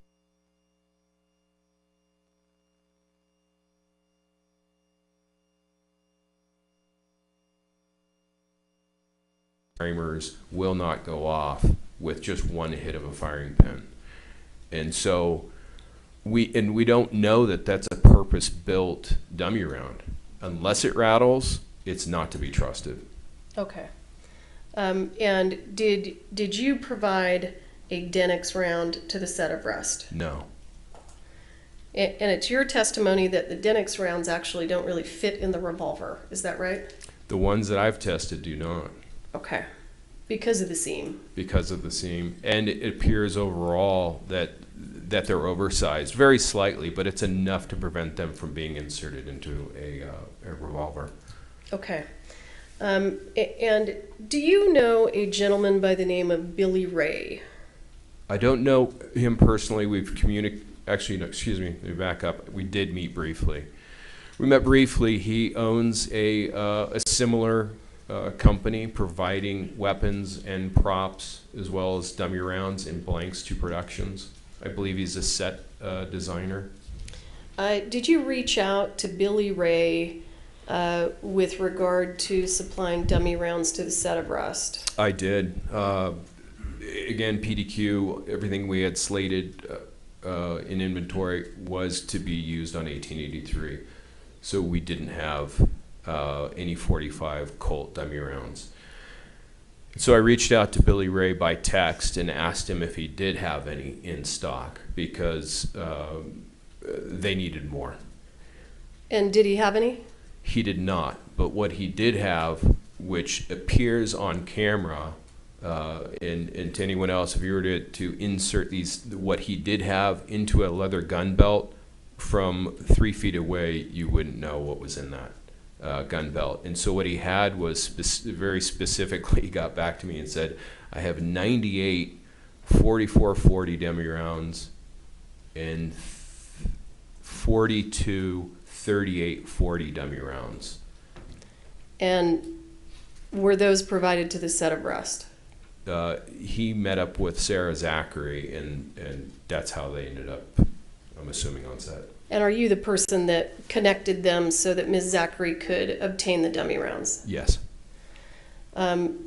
So, to the best of your knowledge, did Billy Ray provide any 45 long Colt dummy rounds to the set of rust? No, I mean, he was very specific. I mean, casually you'd say, well, I've got 3 boxes, that'll work.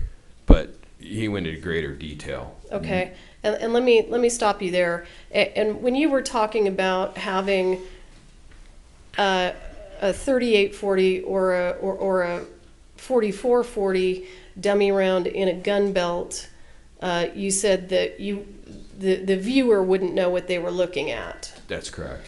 And is that because they look very, very similar to 45 long Colt? Yes. Okay.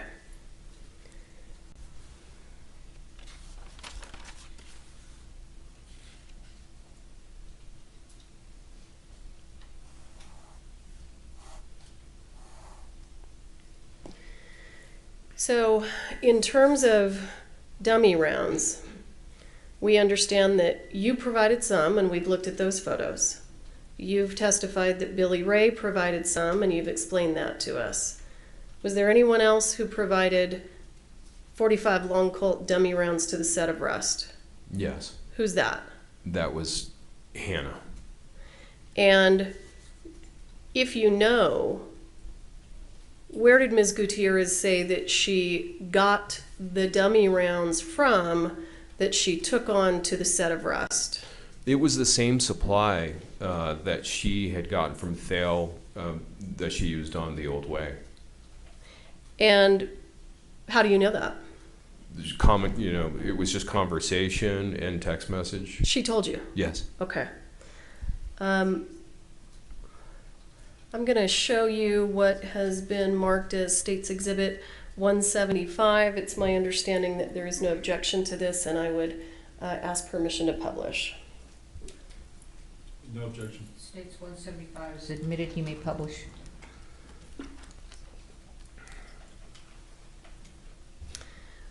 Sir, have you seen this before? I have. And what is this? It's a conversation. Who's participating in the conversation? I've broken my glasses. Yeah, it's a text conversation between myself and Hannah. And what's the date of this conversation? Again, I'm sorry, I don't have my glasses. October, was it 5th? Do you need some readers? I probably have 5 pairs. No, the new prescription. I broke my glasses, and the new prescription it makes me feel nauseous. So let's see. If I take a picture of it.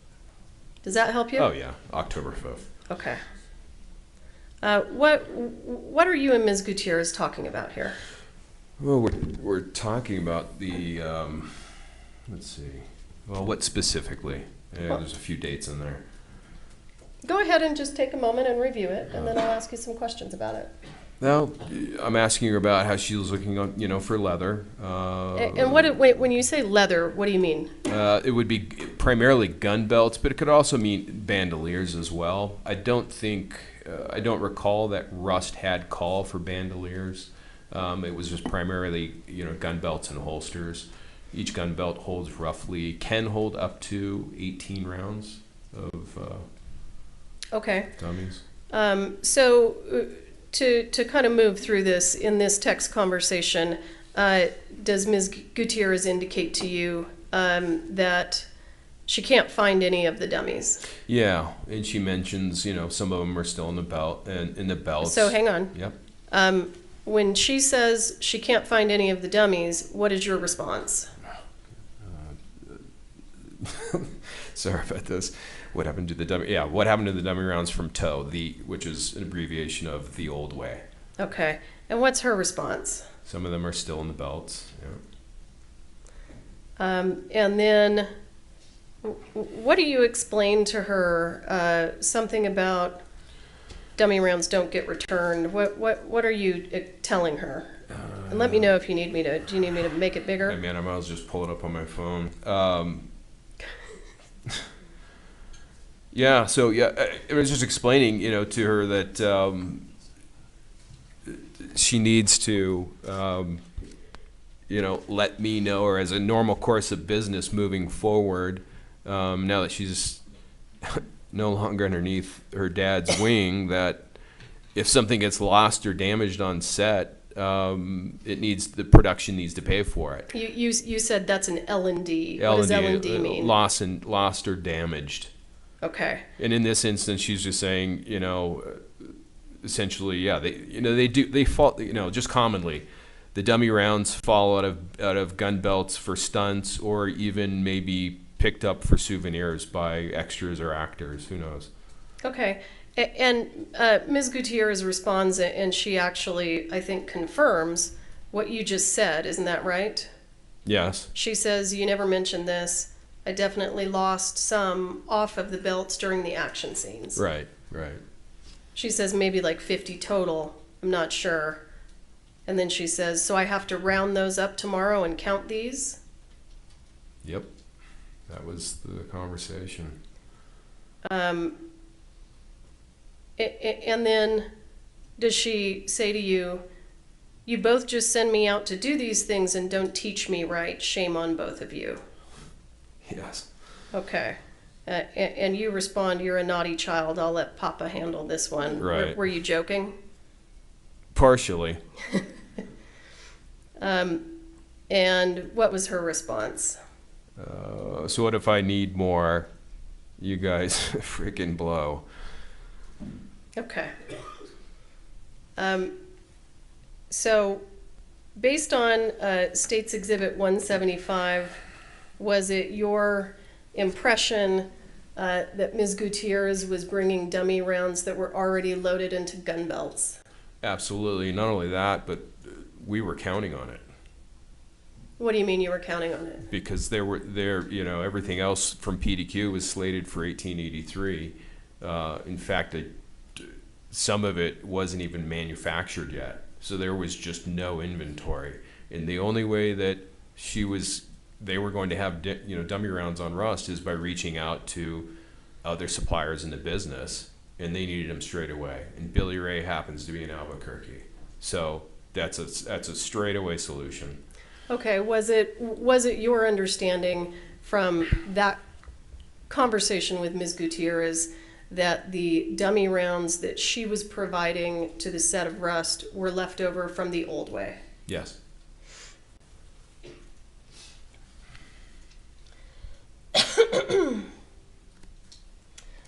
I'm going to take you to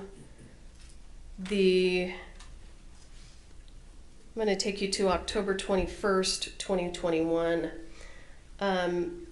Do you recall that day? Yes. And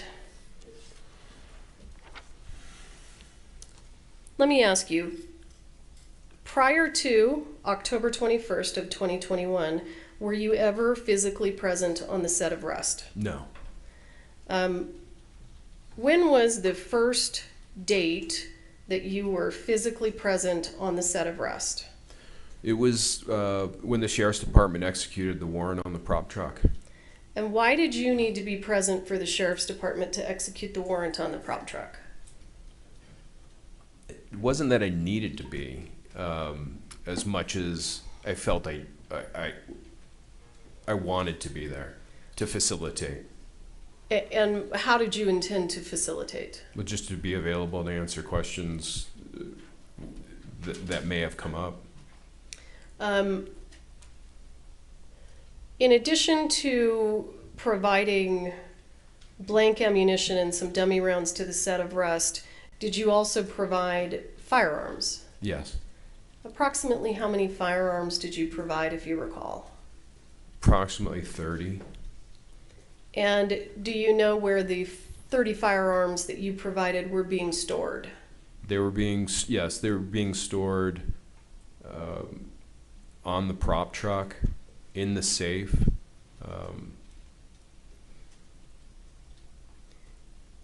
Okay. Yeah.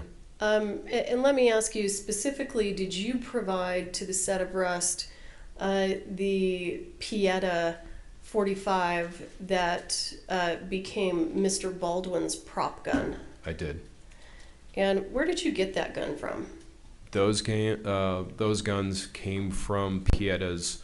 Pieta's an Italian manufacturer, and they supplied, or they have a principal, and I think it's a single importer located in California, and I purchased them specifically for the Rust show directly from their facility in California. And do you know when you purchased that gun, was it new or was it used? Baldwin's gun was brand new, as were I believe it's 11 of the 12 revolvers that were rented to the Rust production were all brand new. So I'm going to take you back to October 21st. On October 21st, did you find out that there was some sort of an injury that had taken place on set?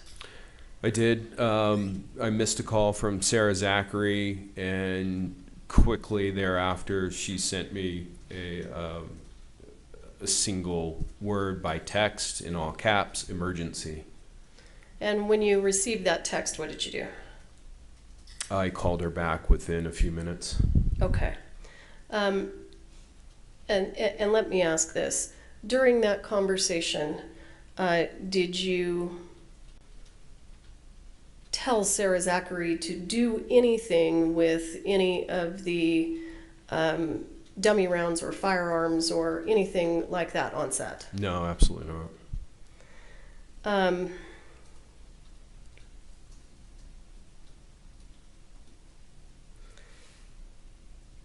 After your conversation with Ms. Zachry, did you call Mr. Reed? I did. I tried several times to get a hold of him. And by phone. Were you ultimately able to get a hold of him? I was. He returned, and I recall texting him as well, and he did finally return my call. Okay, and I'm not going to ask you what he said during that call.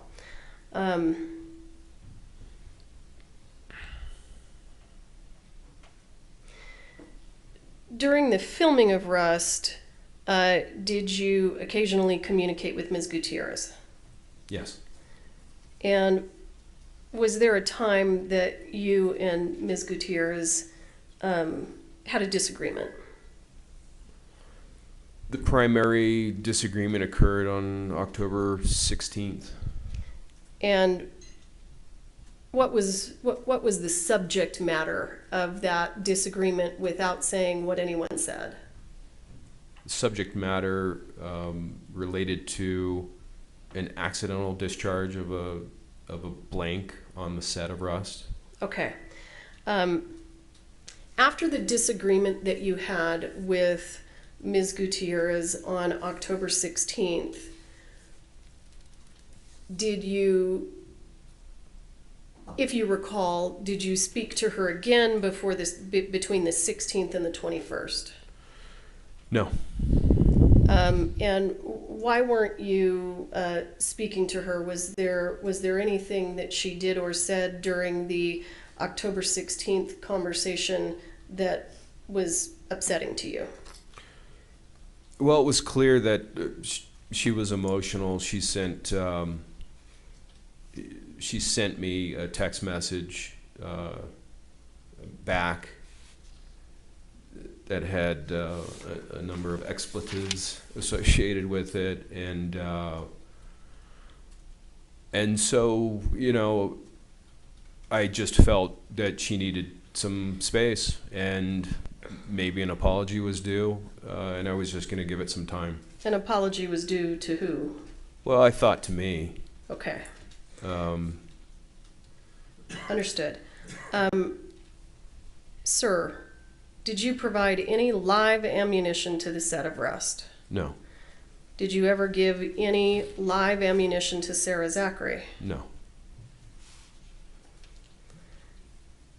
Have you seen photos of the live ammunition that was found on the set of Rust? I have. Did you possess any ammunition that looked like that?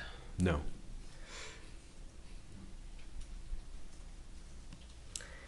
At some point in time after the incident on the 21st, did you become aware that you were perhaps being blamed? I started to sense that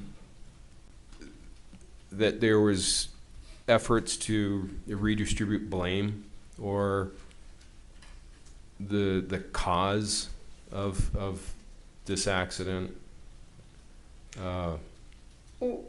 Was there a morning news show that you watched that? Yeah, I'm gonna object.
Mr. Kinney, did you see a morning news show? I have seen one. I'm talking about a morning news show where Mr. Bowles and Mr. Reed were the guests. Yes, I do remember that. And did anything about their statements on that morning news show cause you to believe that you were perhaps being targeted or blamed?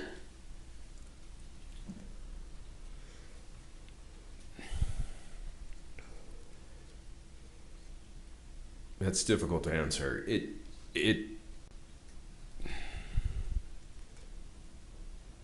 started to feel I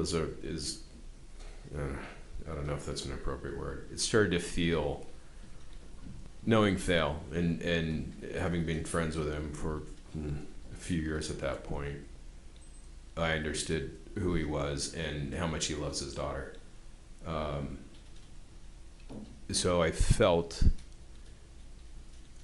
like what was about to happen, that was the very beginning.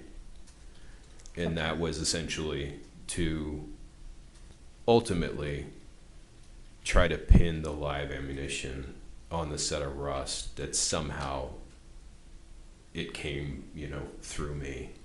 Okay.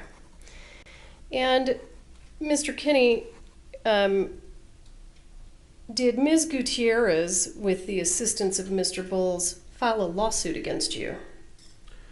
They did. It was, give or take a couple of days, January 12th of 2022. And when the lawsuit was filed against you, at that point in time, did you fully understand that you were being blamed? At that point, it was quite clear. Okay. What is the status of that lawsuit now? Well, the complaint...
Mr. Kinney, was that lawsuit later dismissed? It was.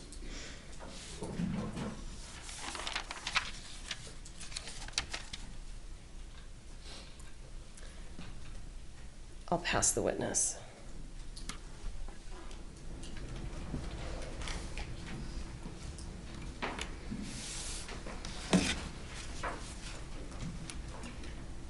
Cross-exam. Thank you, Your Honor. Good morning, Mr. Kinney. Good morning. We've met over Zoom, but we've never officially met in person until this morning. Is that correct, sir? It is. Okay. Mr. Kinney, I want to walk you through, to start with, the 1883 set. And I think initially, Reed had brought live rounds in a green ammo can. Is that correct? That's correct. They were, and specifically they were reloads, yes. And these were reloads, and some percentage of them were Starline brass reloads. Is that correct? Yes, I think I would just guess a good percentage, roughly 50% of the cases were Starline. Now, I think you described previously that there were three types of bullet characteristics within those reloads. Is that correct, sir? That is. And will you tell the jury what three types of reloads there were? So again, if we consider that a round of ammunition has four components, and commonly people say bullets, in what they were referring to is a total cartridge, right? But the bullet is actually the projectile, that single component, which essentially is flying towards whatever target. And Thale had brought 45 Colt reloads that were made up roughly of almost equal thirds, you know, and it was a third what are called semi-wad cutters. The tip of that projectile is shaped exactly like a crayon. It has the exact shape of a newly unused crayon. Then there was another bullet profile, a truncated cone, which kind of has a spaceship look to it. And then there was the more common and typical found heavy grain bullet, which is, I think, probably what most people would assume is a bullet when they do that. And it just looks like a lump of clay. And it could be, there are slight variations to those shapes, but it can look like a human head, essentially, that was circular on all the way around the sphere. Okay, kind of like a rounded kind of. Yeah, and they even with a flat point on them, but they seem to be those round-nosed, flat point versions. All seem to be roughly the same. I didn't see any variations in those, but honestly, I just don't recall. I just remember that there were three different type profiles. And the issue that we ran into was that they were shooting both lever action rifles and revolvers at the shooting range, and specifically, I grouped each different bullet profile into separate boxes, and told the guys that were manning the prop master in a live fire armor that they had brought on, and they had an assistant as well, that the semi-wad cutters would not chamber in the lever action rifles. So best to use those in the revolvers, and ideally the truncated cone and then the rounded bullets, those could be used in the lever actions. And ultimately somebody put a semi-wad cutter in one of the lever actions and jammed it up. Okay, well, in any event, there's three types of bullet characteristics in those reloads that Reed gets from Joe Swanson, correct? That from what I saw, yes. Okay. Now, you all have this live training offset. It's at a cowboy training camp in Texas in 1883, correct? Correct. It was anywhere near a set. It was on, again, Taylor Sheridan had set up a private firing range, live fire area, and no filming was done at that point. Okay, sir. Then after that set, you then retained the ammo can and the remainder of the live rounds that Thel had brought, correct? No. I retained the Thale Reed, yeah, the reloads from Thale, but the ammo can was sent once the first I saw of what was the contents of the ammo can was actually at the firing range on Texas, and at that point we needed to know how many we had and what variety, because when I opened up the box, it was a jumbled, distribution of 3 different types of bullet profiles. So what I did is previously I'd gotten from Joe Swanson 10 boxes that were flat, brand new. They actually had to be assembled, and I loaded the contents from the green ammo box that Thale had brought into those white boxes. Those white boxes went up to the firing line as well as the empty ammo can. And the ammo can was being used for the spent brass. Okay. So you did retain some of the reloaded live rounds after 1883 completed? After the 1883 cowboy training camp, yes. And those then made their way back to Albuquerque, you've said, to PDQ props, correct? Yes. And you don't know whether those returned, I think you've stated, before October 21st. You said you were hazy on the date, right? Yes. But we do know that you came back to Albuquerque from 1883 on or about October 11th because you met with Sarah Zachry October 12th, correct? Correct. So when you came back, you brought dummy rounds from the set of 1883 to give to Sarah, correct? Correct. And those were 45 long Colt dummy rounds. Correct. Now, you had a whole group of dummies on 1883. How many do you think there were? 5,000. Okay. So out of those 5,000, you brought some back from Ms. Zachry. And at some point, you can't tell the jury when, those live rounds came back to your place. I've never been able to identify the exact date. Well, you also said on direct they were delivered back. Let me get you the words you used. They were offloaded from your Sprinter van and got moved back to Albuquerque in the bathroom. Is that right? That's correct. Now, when you said got moved, isn't that you who moved them back? Yes. Okay. So, in reality, you drove them back from 1883, and you can't remember that date at all. No. I ballpark it, but it's not accurate. I have an idea of within months or two, or even I can't tell you because I made at least 2 trips back and forth from Texas to Albuquerque, California, back again. I've just not been able to narrow it down. Did you ever go back and when you were sitting down with Hancock on one of these times and sit down with the calendar and try to look at your trip receipts, look at any kind of credit card, try to figure that out? Yes, repeatedly. I've probably tried 3 to 5 times to see if I can come up with a picture of either the space in PDQ space in Albuquerque, something that would indicate when I had brought those back. I've just been unable to. Okay.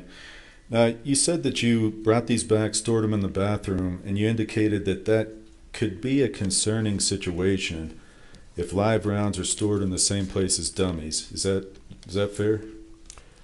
Yeah, that's fair. Okay. And the reason why you said that on direct is that dummies are made to look identical in a lot of respects to live rounds. Yes. Okay. Now, you also had within your place blanks, correct, sir? Correct. Okay. Why would you store live ammo at PDQ at all? Well, I've got, self-defense ammunition. It's Albuquerque after all, and that's enough right there. I deal with weapons that should not be out on the streets, and I'll do what I have to prevent that from happening. Unfortunately, that's an unfortunate reality. So there is self-defense ammunition, and the remnants of the 1883 cowboy training camp was there, and I, again, don't know the date that I brought them back. Okay. Now, you keep self-defense ammunition. It's because it's a dangerous town. I think that's what you're saying. And you also keep weapons we've seen in pictures that were kind of out in the open. Looked like they were cases. You recall that? From the evidence photos? Yes. Well, you're seeing what I want anybody to see that would break in, if, because again, it's Albuquerque. If somebody were to break in, what are they going to go after first? That's what it's set up as. You don't see in the evidence photos belt-fed machine guns, any machine guns, or a lot of other things that were there that are no longer there. Okay, so you had belt-fed machine guns too? Oh, yeah. And machine guns at this shop as well? Yes. Okay. So you wanted people to see the, and let me just show you, Defendant's Exhibit L14. Yes, sir. Thank you.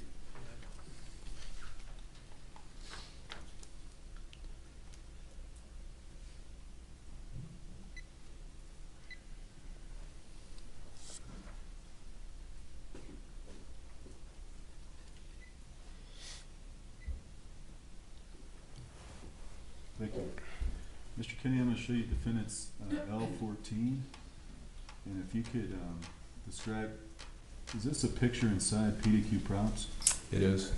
Okay, sir, can you tell the jury these items, what type of firearms those are?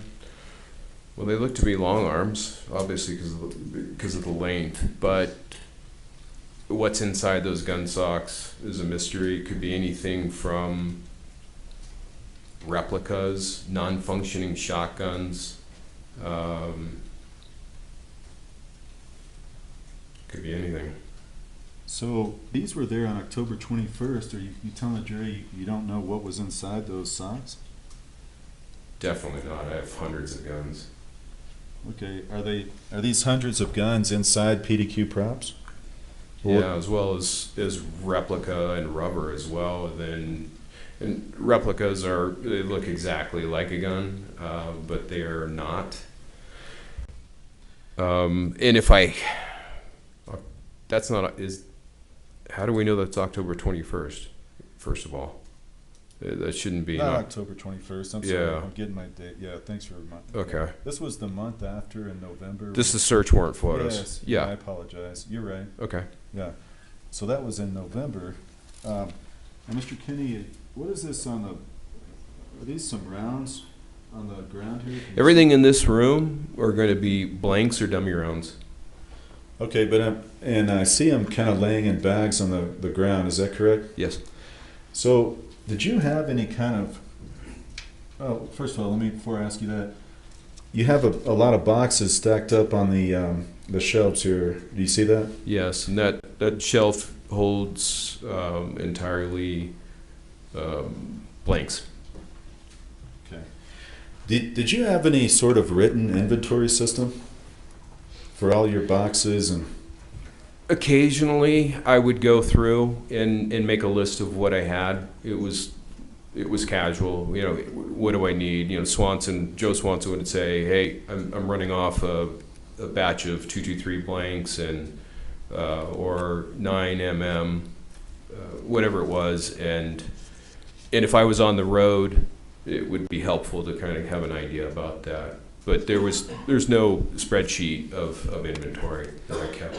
Okay, and when you say casual, was it written on a piece of paper? It was 8.5 by 11. I would end up, with 2 or 3 8.5 by 11s, because it's not only, we're not just talking about 9mm, right? We're talking about 9mm that is going to be what we use in the industry, anything from a solid plug load. And in a solid plug load, you can have 10 variations. And then we have 1/8 flash, quarter flash, half flash, full flash. So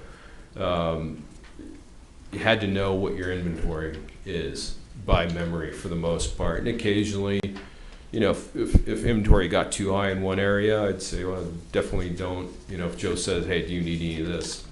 Respond no, because it just doesn't make sense from a small business standpoint. And you said inventory through memory. I'm going to show you defendant's L16. It's just one example. Were you able to remember at any given time each number of each of those types of boxes?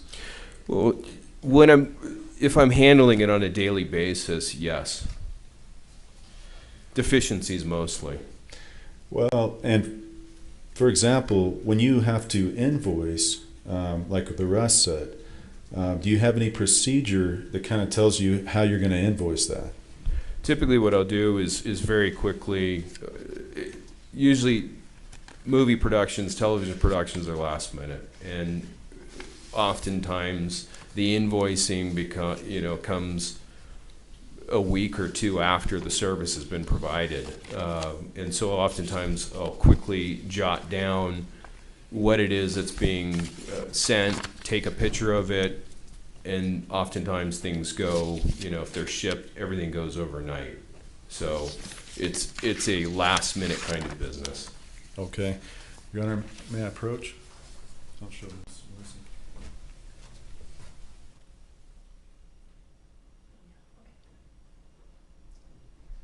Sir, I'm going to approach and show you defendants EE and FF, and I'll ask you if you recognize these two documents. I do. You need readers? No, that's okay. Yep. What are those documents? This is an invoice made out to Russ Production with Sarah Zachry here as well. And can you look in the back of the one you just looked at and see what the sticker number is on the back of the page? Just flip it over.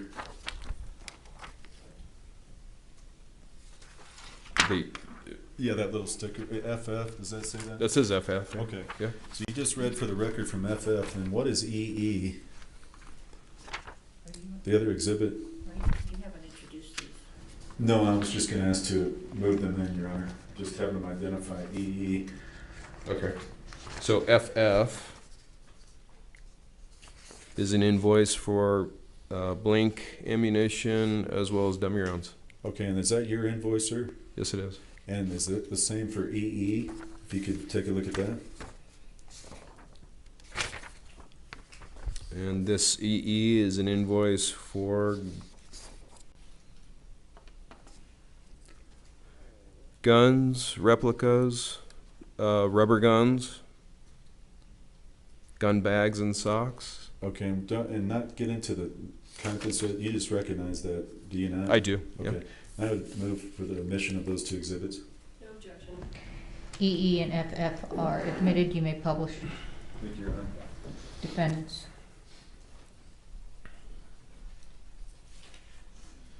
So, Mr. Kenny, I'm first going to show you defendants EE, and you were just telling the jury, can you just summarize this and don't go into every item?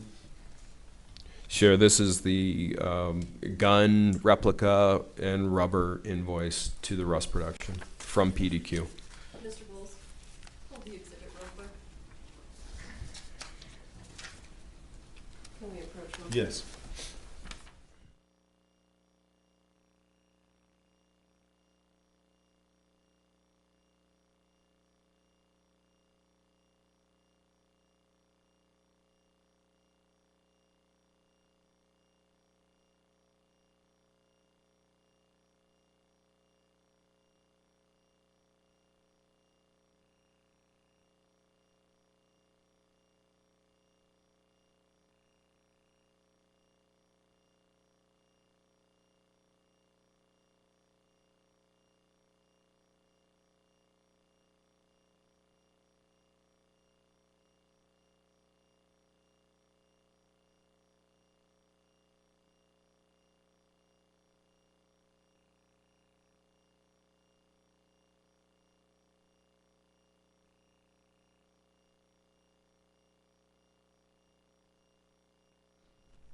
Okay,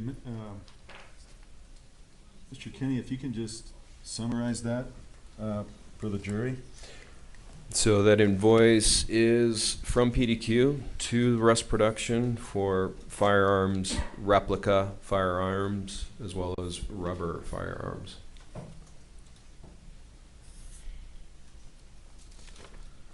Okay, and now I want to show you, and this is what you, and the one we just saw, this is what you supplied to Rust, correct? Correct. Okay. Now I want to show you defendant's FF. And if you can summarize this document. It's a invoice from PDQ to Rust Production for blanks, blank ammunition, as well as dummy rounds. Okay, and then if I want to show you the second page of that. And what does that say on the second page?